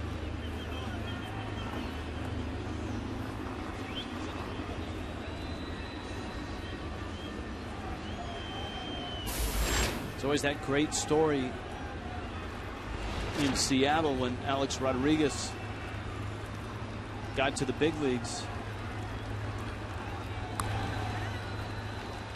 Here's a 1-0 pitch. Lou Piniella asked his coaches and his minor league people, can he bunt? And the reaction was, he doesn't have to bunt. He's been hitting 3 and 4, and Pinella shot back. He's not going to hit 3 and 4 in this lineup with Buhner and Griffey and Tino and those Edgar. guys. So let's get our guys in every position in the minor leagues learning how to bunt. That's a great point. 2-0 pitch. There's the bunt. Frazier to first, and in time to get Ozuna. Now we'll see how Dusty Baker plays with first base open. Do they pitch to Chris Coghlan, or do they walk Coghlan, set up the double play, and pitch to Mathis? Well, you know, the counterpoint to that, and you can see Baker, he's going to walk him. The counterpoint to that is, would Mike Redmond pinch hit Rob Brantley for Jeff Mathis? And he could, because you're not going to take out Latos. So you have a left-handed bat in Brantley who could also go in and catch. So I would look for that move. Brantley's got the batting gloves on. We'll see. And Diaz is telling him, hey, kid, get ready. This is where, as a guy on the bench, whether you're young or veteran, you have to follow the game along and kind of anticipate, hey, this might be a chance where I could pinch hit.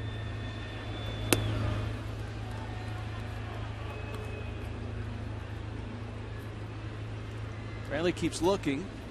Mathis is on deck. You would love, Rich, to see the Marlins tie it or even take the lead, and all of a sudden Jose Fernandez would be the pitcher's record.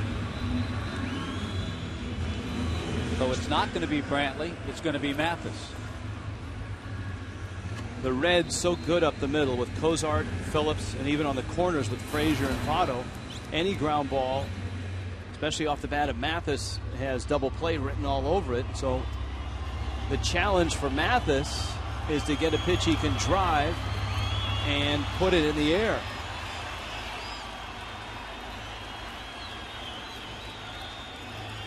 Latos. Breaking ball. Boy, at the corner. What a way to start the at-bat. This is one of the reasons when Mathis was activated, Miguel Olivo remained on the club. It gave that option to Mike Redmond to pinch hit one of the other catchers. Bases filled with Fish. 1 out, 1-run game. Mathis takes up. And it's 1-1.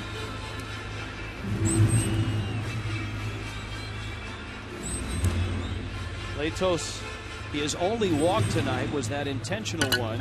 Remember, he did hit Dietrich earlier this inning. And Mathis swings and misses.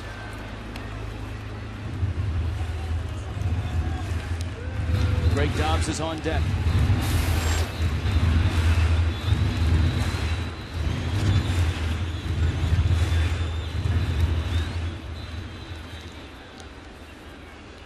They've been getting Mathis on breaking stuff away. See if Latos goes there or goes fastball. Went out of the zone with the slider. The slider has been a pitch that Mathis has gone after in his 2 previous at-bats, and obviously in this at-bat as well.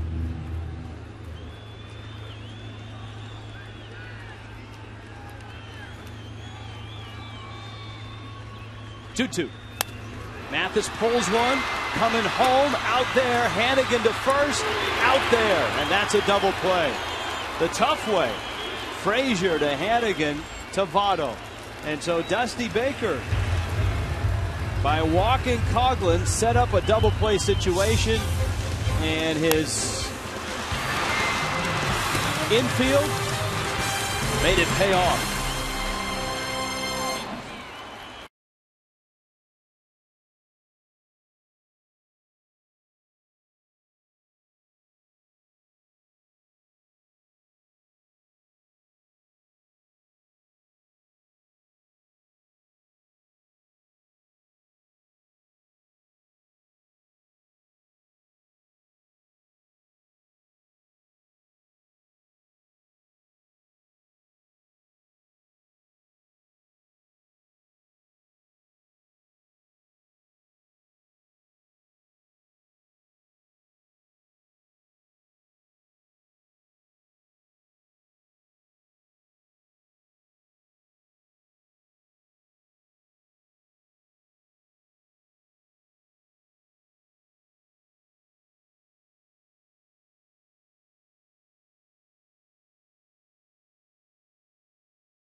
Gave up just 2 runs on 5 hits to a very hot Cincinnati team. But Matt Latos has been even better. Tomorrow's starters brought to you by Chevron. Trevor Cahill for the Diamondbacks. Kevin Slowey goes for the Fish. That opens up a 3-game series. And the ERAs of those 2 guys.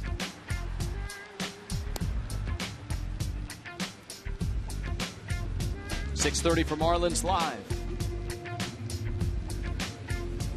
Well, now that Fernandez is done, Mike Redmond goes to the bullpen, and Mike Dunn.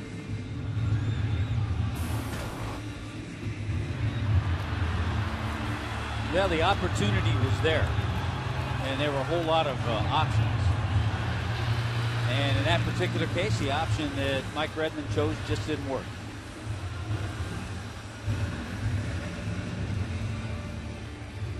And you think about it, we were discussing between innings, a whole different scenario, and it's what we've seen with Greg Dobbs playing first base all the time. In a perfect world, the Marlins have a Logan Morrison or a Casey Kochman out there. You have a Greg Dobbs to pinch hit in that situation, which is the perfect spot. Yeah. Because Dobbs, unlike a Rob Brantley, makes his living as a guy that much more experienced comes through in those spots. Joey Votto against Dunn.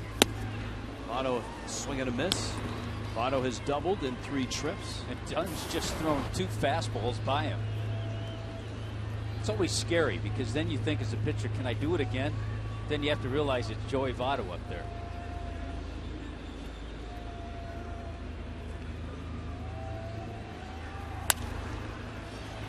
Pop that one up. Nick Green reaching and makes the catch. Nice play by Nick Green for the final time. Here's Steve Cishek. Don't miss Family Sunday on May 19th as we take on the Diamondbacks at 110. Get the Pepsi 4 for $54 pack, including 4 tickets, 4 Cayenne beef franks, and 4 Pepsis for $54. Plus, all fans get a Marlins drawstring bag courtesy of MLB Network, and kids can run the bases after the game in Diamond Dash. Go to Marlins.com. Yeah, I think he ad-libbed a little bit there too. $54. You know, I think, it didn't just say dollars the way it was written out. It's got a future. Yeah, he's got he's got the nice smile afterwards to put a little bow on it. Phillips takes a fastball up. Brandon Phillips homered in the 6th inning, and that's the difference in the ball game. Reds got a run in the 4th on the Jay Bruce single. And of course, Juan Pierre opened the 1st for the Fish with a home run. And so it's a 2-1 ball game. The Marlins bullpen has been tremendous. AT&T Uverse rewind. This a Clevelander shot from Phillips.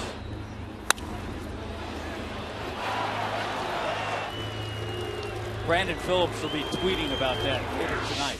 There's a great video on YouTube right now of a player in the Korean League who did almost exactly what Phillips did, only as he trotted up the first base line, he pointed into his dugout like, hey, way to go, baby, that's it. And then when he got to first base, he realized that the ball was caught short of the warning track. Yeah, left fielder. And if you got a moment, go ahead, Google it.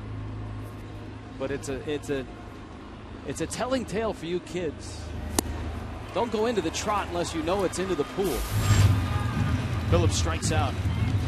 Talking about the bullpen, the Marlins bullpen in this series coming into this inning for Mike Dunn has gone 7 innings, has given up 5 singles and no runs. So the bullpen has done their job certainly in this series.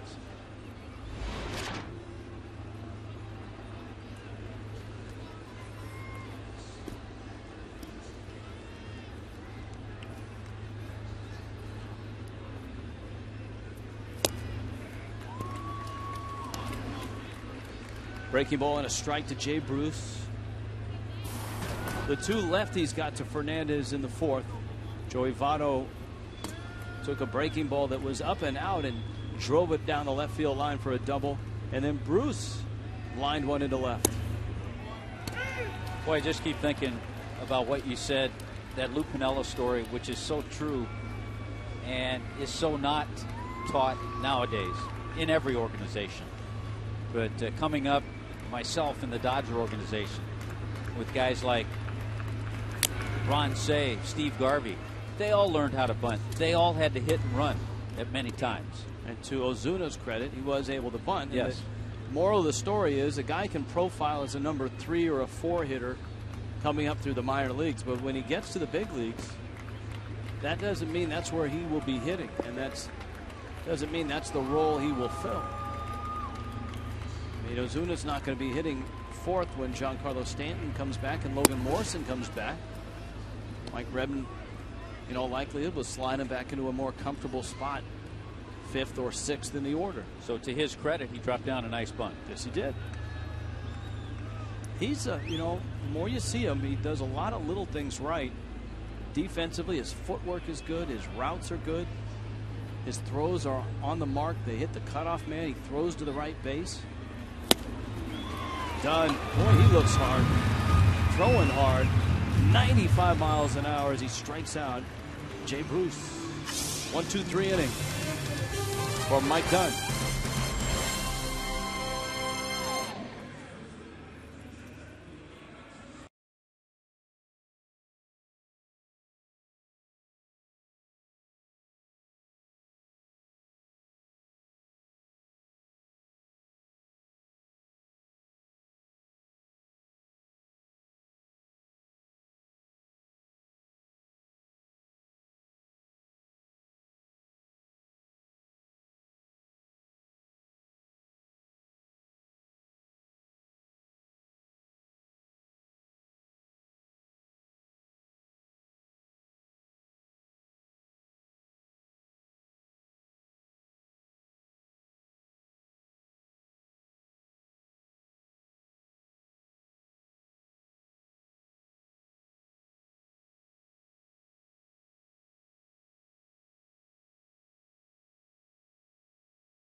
Everything Goodyear has learned making tires that go the distance inspires what they roll into yours. Goodyear, more driven.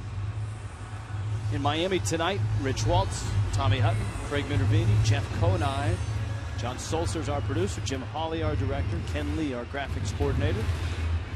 Matt Latos, red starter, has been magnificent tonight. Economical, at times dominating, 75 pitches. And here he is in the bottom of the 8th. Greg Dobbs lashes one into left. And a sinking liner is caught there by Xavier Paul. Dobbs swinging the bat better on this homestand. But an out nonetheless, and here comes Nick Green. The Reds bullpen hasn't even budged.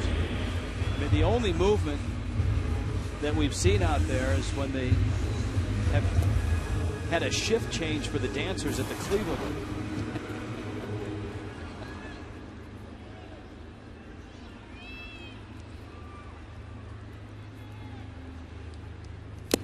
Fastball and a swing and a miss. There's the Reds bullpen. Yeah, they're pretty relaxed. As you said, not a lot of movement out there.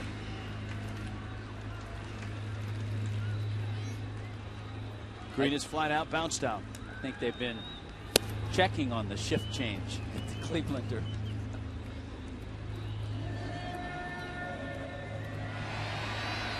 Still only 79 pitches for Latos.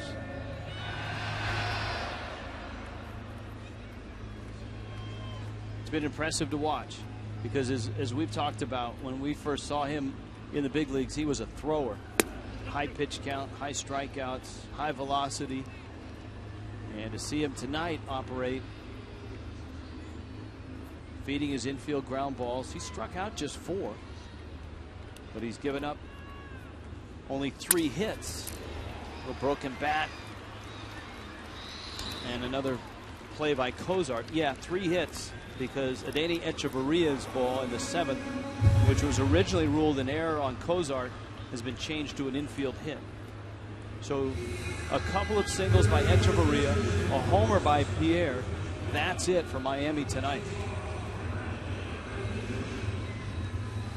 And here is Rob Brantley as he pinch hits for Mike Dunn. Well, it's been the story of the season, and it's been the story of this series.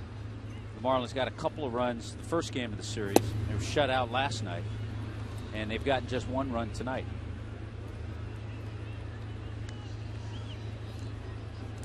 Steve Cishek is up. Of course, the Marlins haven't been in a position to use Cishek the first 2 games of the series, and you need to keep your closer sharp. So Cishek looks like he's getting ready, regardless of what happens here with 2 outs.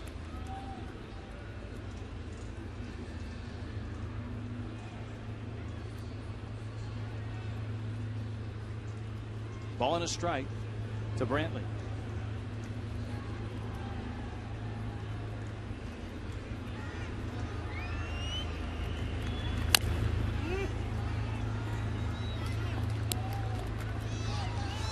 Counts 1-2.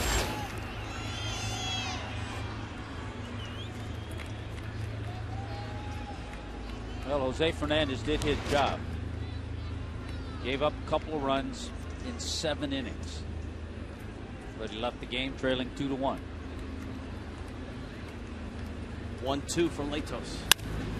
Brantley pulls a ground ball. Phillips vacuums it up and throws the first 9 pitch inning. Just incredible stuff from Coconut Creek's Matt Latos tonight.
Reds on that Brandon Phillips homer in the 6th have a 1-run lead. MLB.com at bat, the #1 source for live baseball everywhere you go.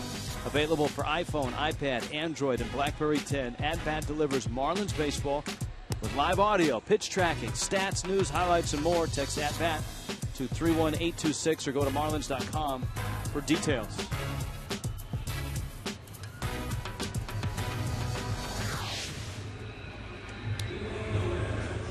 Frustrating night here at Marlins Park for the Fish. Well, you're right about Cishek. You've got to get that closer in, and the Marlins haven't had many opportunities. So you have to keep him fresh, and getting him in games like this is good for him because it's it's not like trying to keep him fresh, putting him in a game where you're losing by 7 or 8 runs.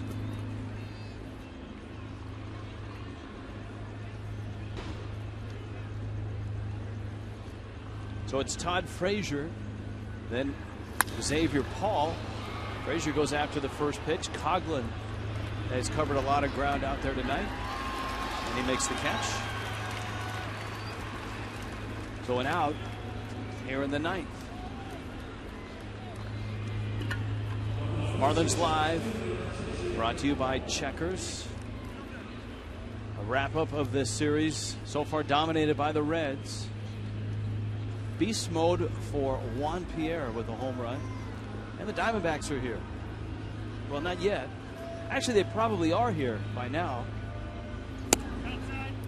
And they'll be here tomorrow night.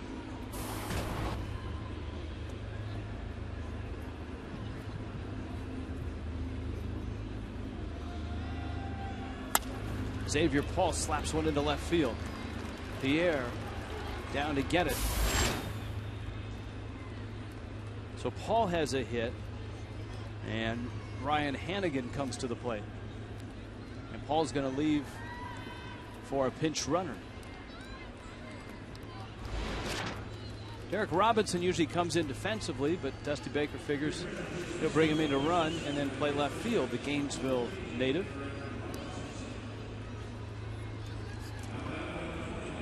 Better defensive player than Paul, and Dusty also must feel he's a little quicker runner.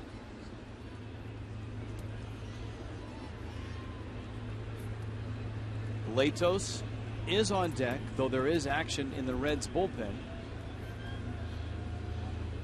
Runner goes, pitches in, Mathis throw, out. Dietrich with a tag. Robinson wasn't quite sure. And there's 2 outs. Well, I think you see why Jeff Mathis has been one of the better defensive catchers. Quick snap throw, looked like the hand may have gotten in there before the tag. Marlins get a break. Look at the foot of Dietrich, trying to keep him off. Yeah, he was in. He was safe. It still looked like the hand got on the bag. But a good job by Dietrich and a terrific throw by Mathis. And Hannigan sends that one out to right. Ozuna lines it up, makes the catch. Marlins get their last swings on a 5-pitch inning by Cishek. Top of the order against Matt Latos.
Of southernmost Florida.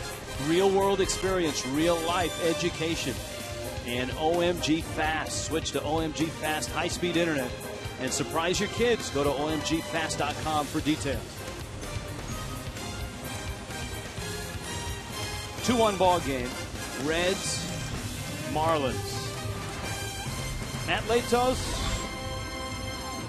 has a little help in left field. Derek Robinson in and stays in defensively. Latos, who grew up in Coconut Creek, a big-time Marlins fan, has been to many big moments in Marlins history. And tonight, he has an opportunity to do something he's never done, and that's beat the Marlins. This his 7th career start against the Fish. And you know he'd like to finish it off himself and go the distance. Coconut Creek High School and Broward Community College. Outside part for a strike to Pierre. Pierre, Adeni Echeverria, Derek Dietrich in the ninth. Aroldis Chapman is loose and ready if needed.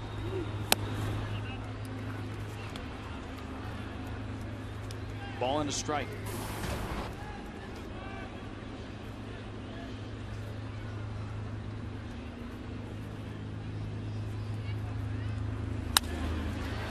In the air to left. Robinson makes the catch. Out number 1. Rich, in his career, just 3 complete games. And remember, over 30 starts each of his last 3 years.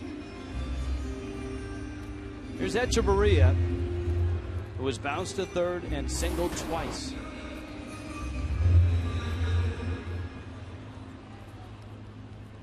And he has nosed his average up over 200.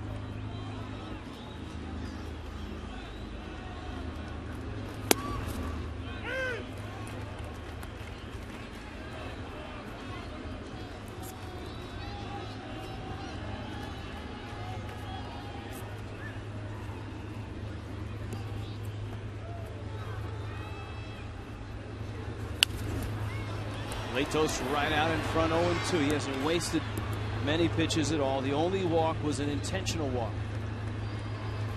And coming into this 9th inning, he's recorded 15 outs on the ground. He's got 15 ground ball outs. He's pounded the fastball. He's used the slider and the curveball.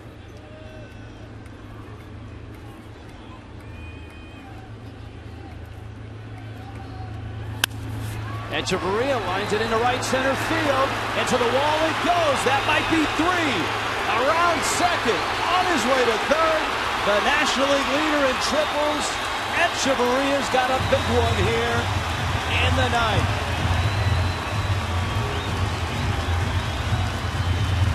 Yeah, I tell you what, all of his triples except for one have been into right center field, right in that area. With his speed, there's a slider that stayed up, didn't break a whole lot. Solid swing, a 3-hit night for Echeverria. And you just know once it gets into that area, right center, he's going to end up at third base.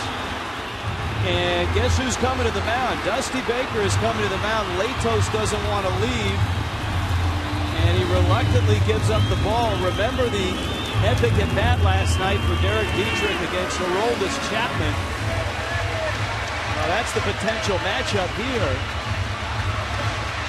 Look how angry Latos is right now.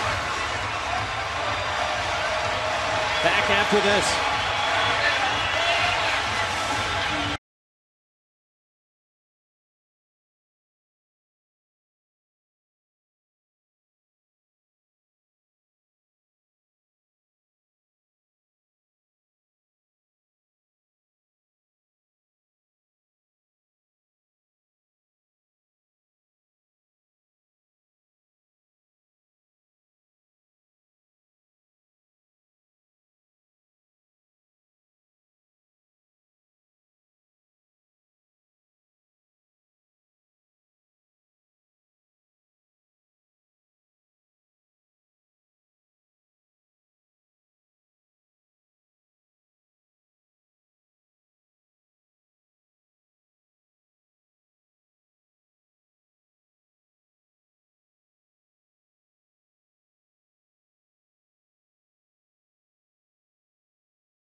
Cruising along, looking for a complete game.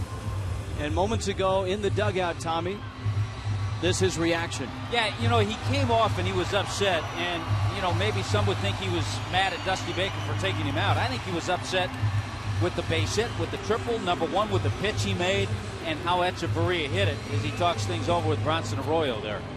It's the 5th triple already for Adeiny Echeverria, and Latos still angry. And here's that pitch. Just a tumbler that really didn't break much. No, out over the plate. Not the sharp break we've seen all night from Latos. Don't rule out a squeeze. You have a chance to tie the game in the 9th inning. Don't rule that out. Placido Polanco will pinch hit for Derek Dietrich. Aroldis Chapman fires a fastball at 99 that almost takes the left arm off of Ryan Hanigan. That's the tough part about calling for a squeeze in this situation with a guy like Chapman on the mound. He can be a little erratic, and it's tough to lay down a bunt when he's throwing 100 miles an hour. Infield in. And a swing and a miss. And it counts 1-1. 100 miles an hour. Regardless of the outcome, this has been a good ball game tonight. Echeverria 90 feet away. Infield tightly bunched. And Polanco fouls it back to the screen. And obviously, Chapman's looking for a punch out. Polanco's looking for contact. Boy, he's just rearing back in the throw as hard as he can. Right, trying to get that strikeout. Marcell Ozuna is on deck. Polanco trying to deliver this run. Elevates at 101. 2-2.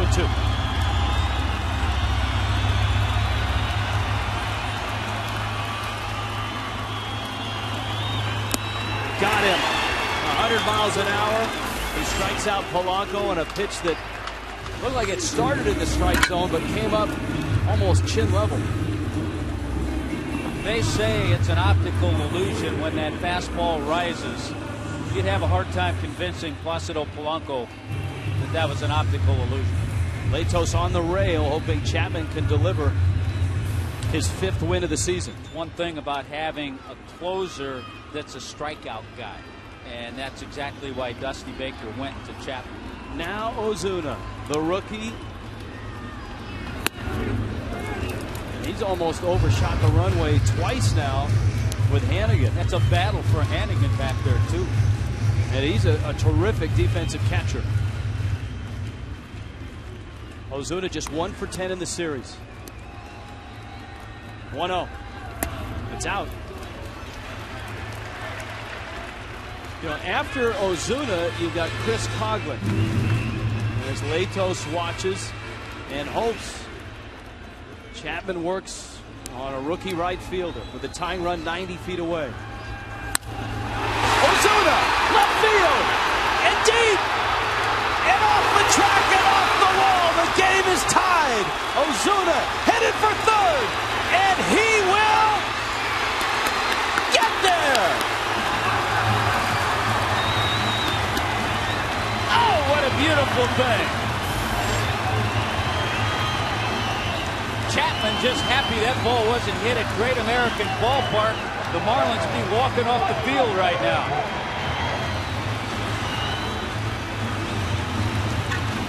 No decision for Matt Latos. Triples by the kids, Echeverria and Ozuna. And of course, through all that, Matt Latos watching his win go up in smoke. And off the hook for a loss because he pitched so well, too. Jose Fernandez. Now, remember the at-bat that Justin Ruggiano had against Chapman in Cincinnati. He hit a game-winning home run against him. Ozuna, the winning run is 90 feet away, and Ruggiano cuts on 101 and misses. It was a tie game. Chapman came in on a cold night, and Ruggiano rode him out to left center field.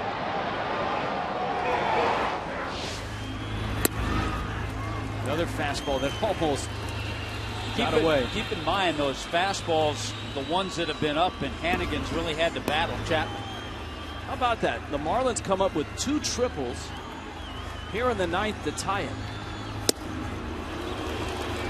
And it's just gas. Country hardball against a guy that's a pretty good fastball hitter.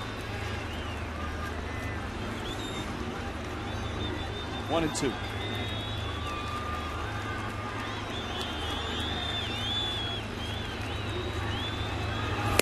And he got him. 102. Chapman strikes out Ruggiano. But a pair of youngsters rise up in the ninth. Echeverria and Ozuna tie it at 2.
Brought to you by Jack Link's Beef Jerky. Feed your wild side.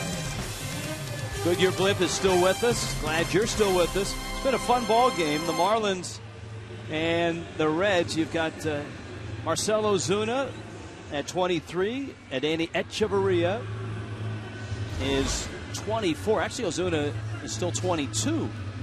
And they rise up. Echeverria leads the National League with 5 triples now. And after Polanco struck out, it was Ozuna who pulled, mind you, who pulled the ball into left center field. Got some changes. Nick Green moves over to second. Remember, Polanco pinch hit. He's at third.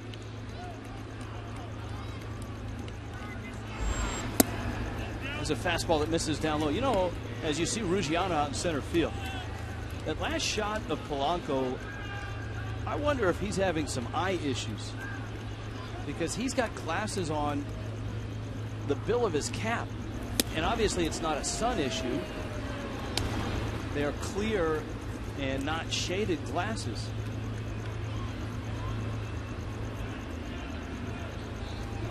Something to investigate certainly for tomorrow. Steve Cishek is still in there. Donald Lutz takes a strike. Now Lutz, one of the players that Major League Baseball developed in the International European Academy. He's the second one to get to the big leagues out of that academy. Alex Liddy of Italy played for Seattle in 2011 and last year. That academy is in, and excuse me if I'm butchering this Italian name, Terrania, Italy. We have to go to our producer John Stolzer, World Traveler, for that one. Into right and a base hit. Now the lefties still giving Steve Cishek a little trouble. Remember, Xavier Paul got a base hit off Cishek in the 9th inning, and Lutz delivers a base hit here.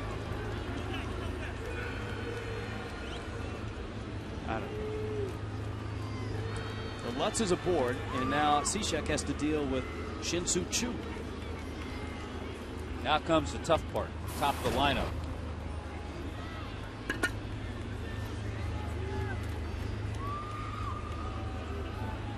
Choo 1 for 3 tonight. He's been walked intentionally. And Cishek misses outside. I wouldn't be surprised if this is the first time that Jeff Mathis has ever caught Steve Cishek. I know he caught a lot of folks in spring training, but remember, he was injured in the very first game, which was in late February, and Cishek was out. He was gone a while. At the World Baseball Classic with Team USA. Counts 2-0, and Mathis doesn't like what he sees. He's out on his way to talk to Cishek. If you're just happening by, Reds and Marlins 2-2 pitchers duel. That was the billing, and it lived up to it with Jose Fernandez and Matt Latos. Fernandez 7 innings, 2 runs. Latos gets charged for the second run. Remember, he gave up the triple to Echeverria, who scored. Latos went 8 1/3. 2-0 pitch. So the 2 games, Rich, that Latos pitched against the Marlins this year, he went 14 1/3 innings and gave up 3 runs and ended up with 2 no decisions.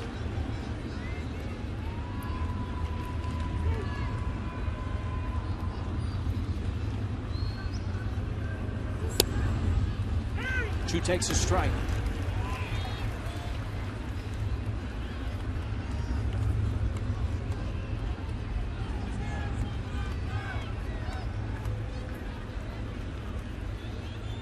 Lutz the runner at first.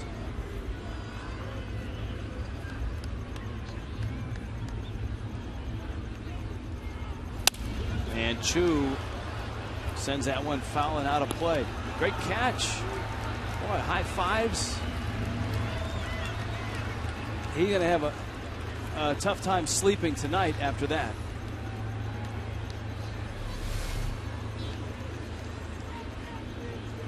Look at that. Oh, yeah. Backhands it. He saved the guy in the Reds cap from certain peril. 3-2. Runner goes, and it's in. And the Reds have something going here in the 10th.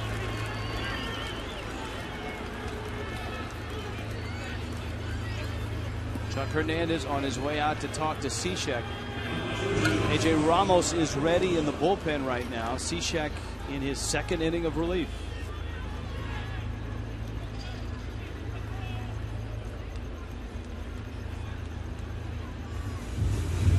AT&T Uverse, our social media poll tonight. Final results, and this I think was an easy one. Most buzz for a rookie pitcher, Dontrell Willis. I think if Matt Latos had to vote, he would go for Dontrell Willis, being a guy that has followed the Marlins as a kid. Like I said, though, that buzz will increase with starts like Jose had tonight. Well, I think it's exciting and he's fun to watch. Yeah, it certainly helped Dontrell Willis that he was pitching on a world championship team, but he was such a great spark in 2003. Now Cozart trying to bunt.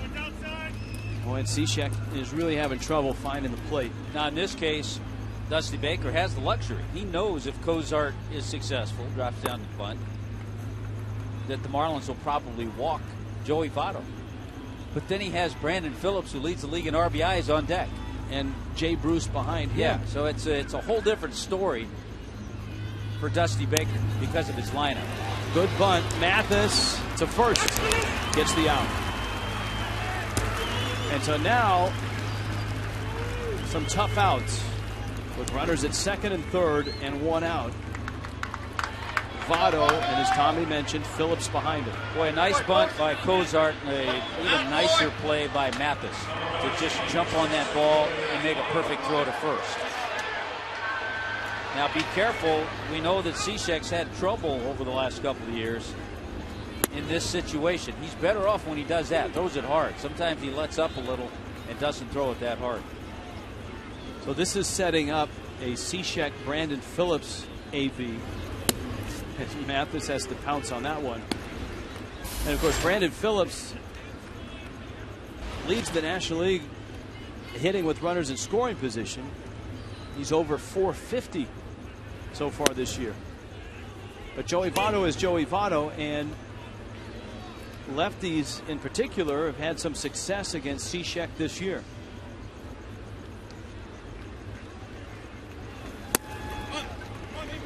And you see Votto as he dropped the bat, turn to Phillips and say, come on, let's go.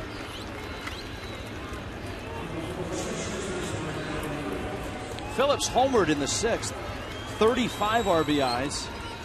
That leads the National League. Miguel Cabrera leading the American League. He came in to play tonight with 41. And Cabrera 1 for 2. He has not driven in a run tonight. The Tigers, by the way, trail the Rangers 8-4 in the 4th in Arlington. So bags are loaded. Now the infield is in. Trying to choke off a run at the plate.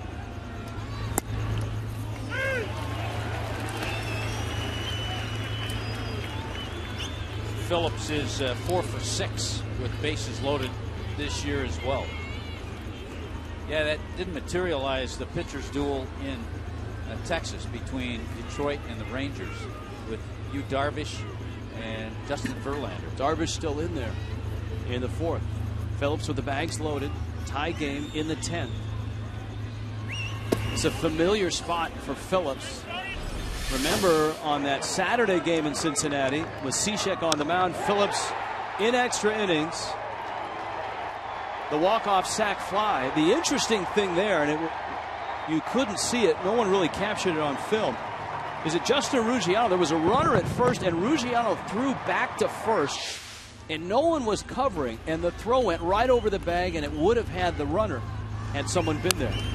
Little check swing, and it's over the dugout,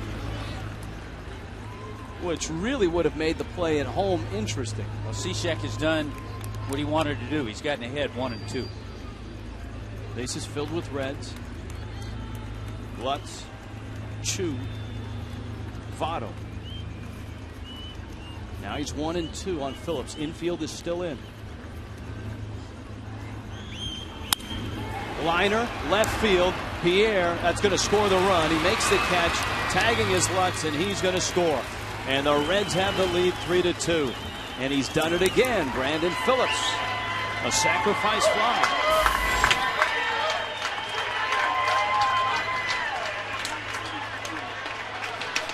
Yeah, that's how you lead the league in RBIs. You pick up those RBIs in those situations. 2 ribbies tonight for Phillips. 36 on the year.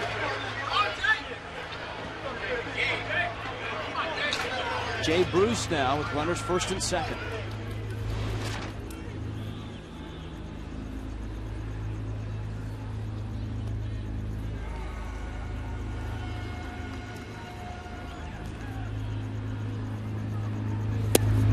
And a breaking ball misses in. Now remember, as you see the right-hander, J.J. Hoover, Aroldis Chapman left for the pinch hitter, Donald Lutz. Let's open the inning with a single. That's the only hit of the inning. A walk, a sacrifice, an intentional walk, and a sacrifice fly. In the air and in the seats. Ball and a strike for the Reds right fielder, Jay Bruce.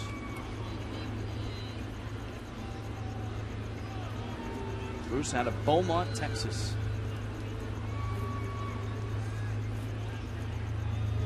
And that's it. You look at this inning, it's a perfect formula for the Reds. Choo a walk. Votto was intentionally walked. People are asking, well, how come Joey Votto's not driving in runs and hitting homers? Heck, he's got 9 doubles. His slugging percentage is up. His on-base percentage is off the charts. And as you pointed out, you got Brandon Phillips behind him. He can be selected. Phillips has driven in 36 runs now. Yeah, the way Dusty has the lineup set up, too, you have Brandon Phillips, the right-handed batter. So if there's a right-handed pitcher out there, you walk Votto, you get the righty-righty. But then after that, if the inning continues, you have to deal with Jay Bruce.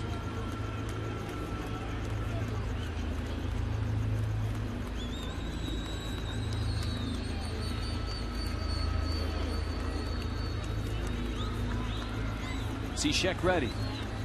2-2. Pulled fair and into the corner, and that could score a pair. Choo will score. Right behind him is Votto, and he's going to come across. And Jay Bruce makes it 5-2 Cincinnati. And the Reds fans who are here tonight serenading Bruce. This is a hot team, and they're showing it again here in the 10th inning. Jay Bruce with a 3 RBI night. There's that flat breaking ball that looks so good to a left-handed hitter. 3 lefties with base hits off Cishek tonight. Just fair, just on that line. And getting into the corner, it allowed Votto to score all the way from first base. Mike Redmond to the mound, and that's it for Steve Cishek. So the Marlins closer called upon in the 9th, down by a run. Marlins tie it in the 10th.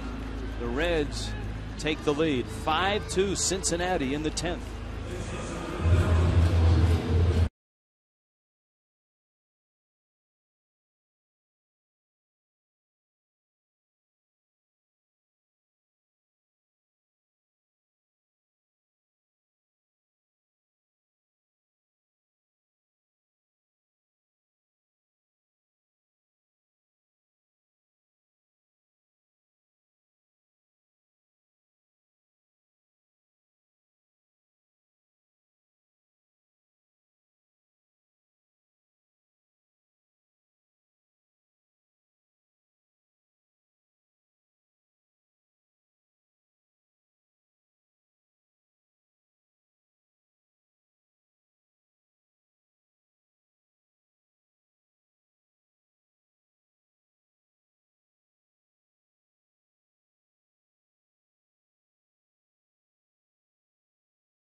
With a pair of triples, Cedeni Echeverria and Marcell Ozuna. But the veteran Reds have put 3 right back up on the board in the top of the 10th. A.J. Ramos into the ball game. Todd Frazier waits, 2 outs. Jay Bruce with a big hit, a 2-run double that came after Brandon Phillips' sacrifice fly to break the tie.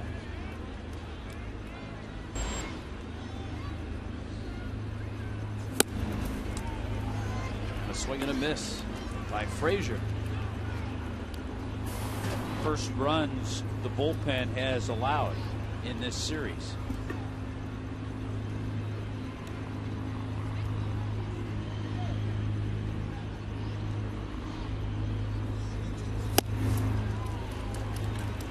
I think Ramos surprises a lot of hitters with his size, and then all of a sudden they see a 95-mile-an-hour fastball.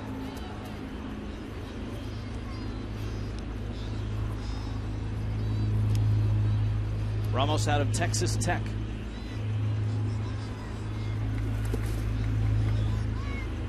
Mathis knocks it down. Count is 1-2. A Lubbock native.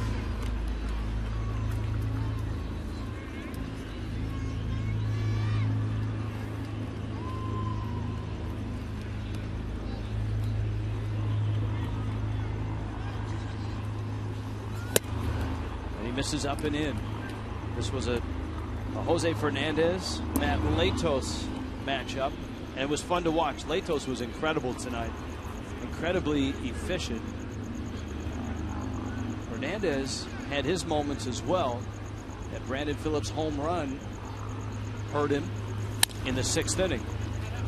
Echeverria gets a nice hop and that quick release on over to first in time, but the Reds strike 3 times. Phillips drove in 1, Bruce the other 2.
And in Marlins Park, the Reds turn to J.J. Hoover. And Hoover comes on and tries to save this game. He's saved a couple this year. Roldis Chapman blew a save in the 9th against Miami. Yeah, Hoover had 13 saves last year in AAA. Not an overpowering fastball, but it's a pitch he uses most of the time. Mix in a slider and a changeup. But you're not going to see 100, which is what the Marlins saw against Chapman. Placido Polanco and Justin Ruggiano saw 102. Jeff Mathis in his Marlins debut has gone 0 for 3.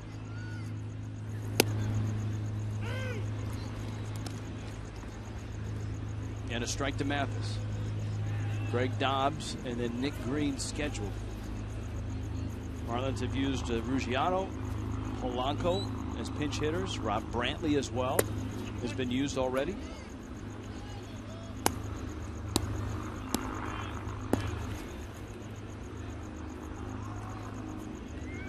Ball and a strike to Mathis, who has the power if he runs into one to hit it out.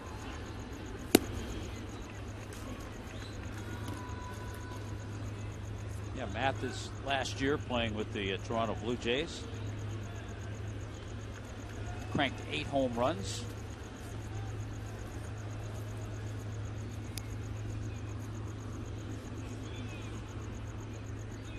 Mathis actually pitched in a couple games last year as well.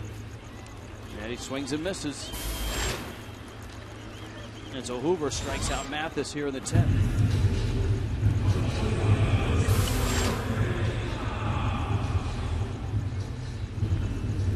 The Marlins are in danger of losing their 30th of the season, which would put them at 11-30.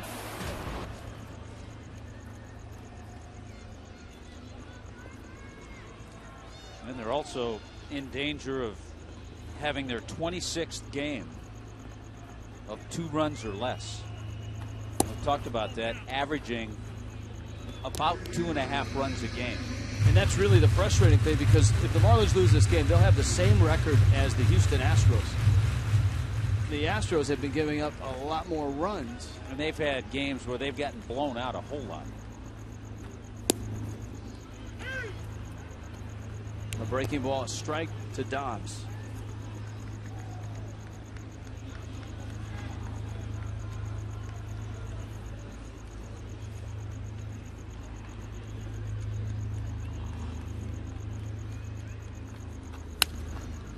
1-1, and Dobbs fouls it back.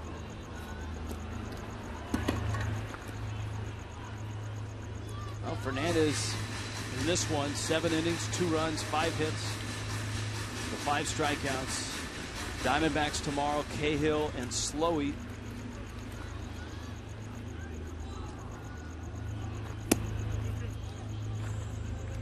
Matt Latos tonight, 8 1/3, 4 hits,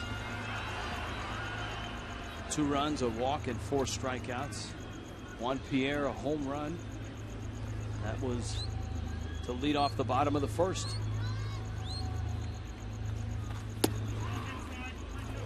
Dobbs has run the count to 3-2. And the Pirates just keep pouring on runs.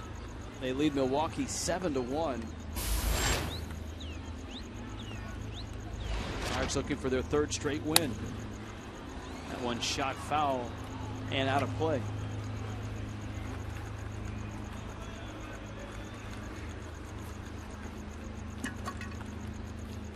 For Pittsburgh tonight, Travis Snyder with a home run and 3 RBIs.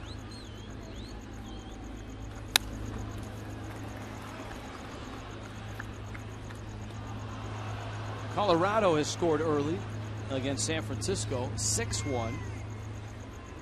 Rockies on top. Todd Helton, it's throwback night in Colorado. Helton has hit his 3rd of the season. Relene Rosario has homered as well. Dobbs pulling that one foul. Not a good start for Matt Cain of the Giants. He got knocked around in Toronto, didn't he? Tell you what, Matt Cain has given up 7 hits and 6 runs, and his ERA right now is 5.77. And yet the Giants are 23-17. Phillips waits for a nice hop and throws Dobbs out. And so 2 outs here in the bottom of the 10th. I was blown away the other day. I saw the ERA of Ryan Vogelsong, who's been so good for the Giants the last couple of years. Vogelsong is 1-4 and has an ERA over 8. So you have Cain's ERA over 5.5, Vogelsong over 8, yet they're in first place.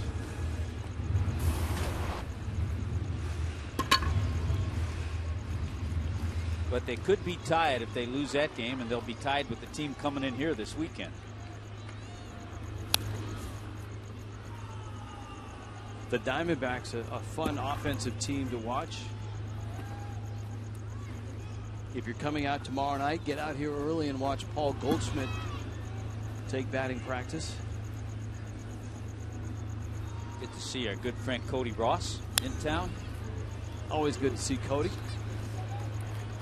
Now, has Cody played a game here? Was he injured when the Red Sox were here last year? I think he was hurt. I think you're right. I'm not sure he played here.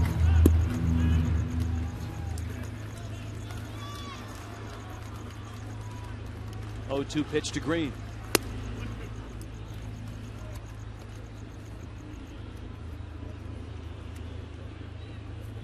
Well, the growing pains are quite evident.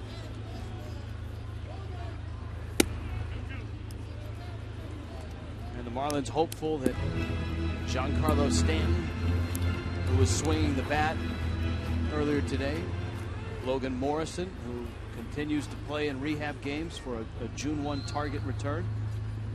And then you look towards the farm system, a Christian Yelich. By all accounts, he's on target to get here maybe around the same time those two get here. Yeah, he continues to mash at the AA level. Yelich around 320.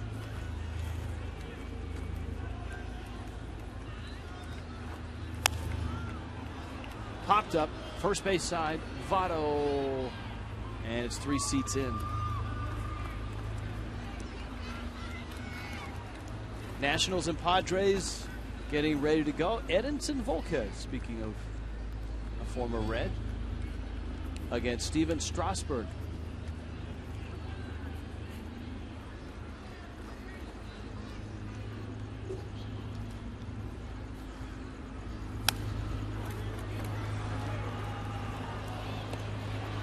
Green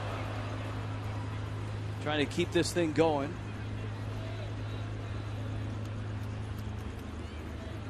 You can just see in the face of Mike Redmond the frustration. Green pops this one up, and this one is out of play. If Hoover can get this final out here, the Reds will have won 6 in a row and 10 of 12 and go a season high 9 over.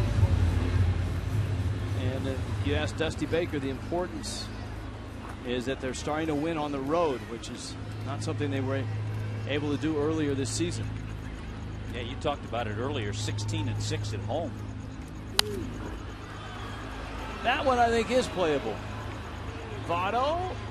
No. Green has been tantalizing the Reds with pop-ups. That one just getting over the rail. Yeah, Nick Green giving the fans a lot of souvenirs. Look at that, Fox tracks.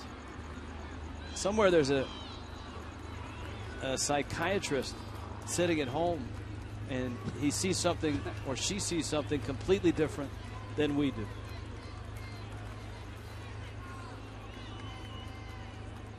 You and I may make an appointment after this season, too. 3-2. Line foul.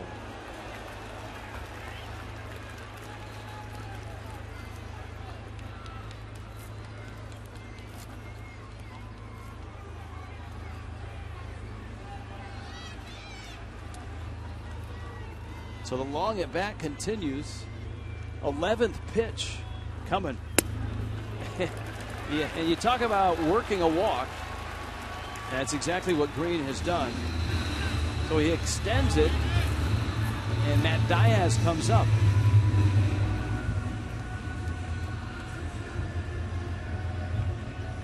We saw Matt Diaz last night in the 9th inning get a pinch hit single against Aroldis Chapman.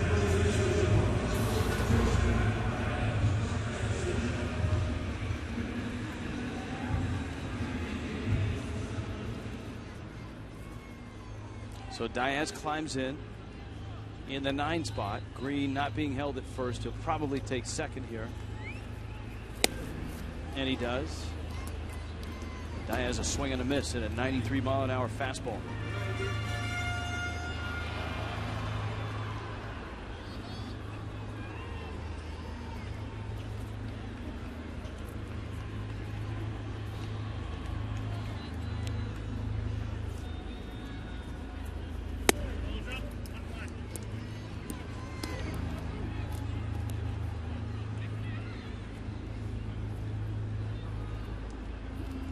Ball and a strike.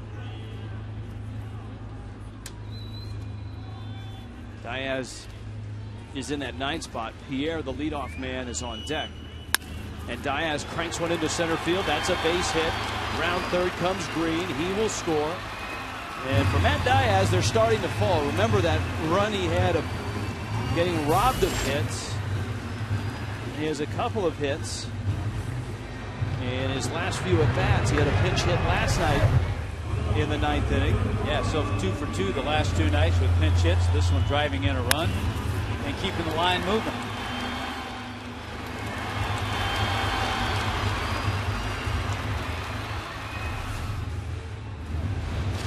Now the tying run has come to the plate, but remember it's Pierre, who although he's homered tonight, has hit, what was it, 18 career homers? 18 career home runs.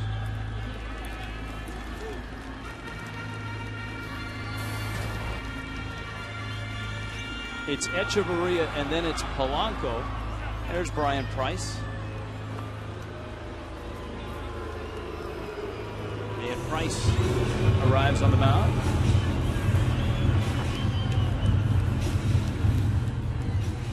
All right. He had 17 career homers coming into the night.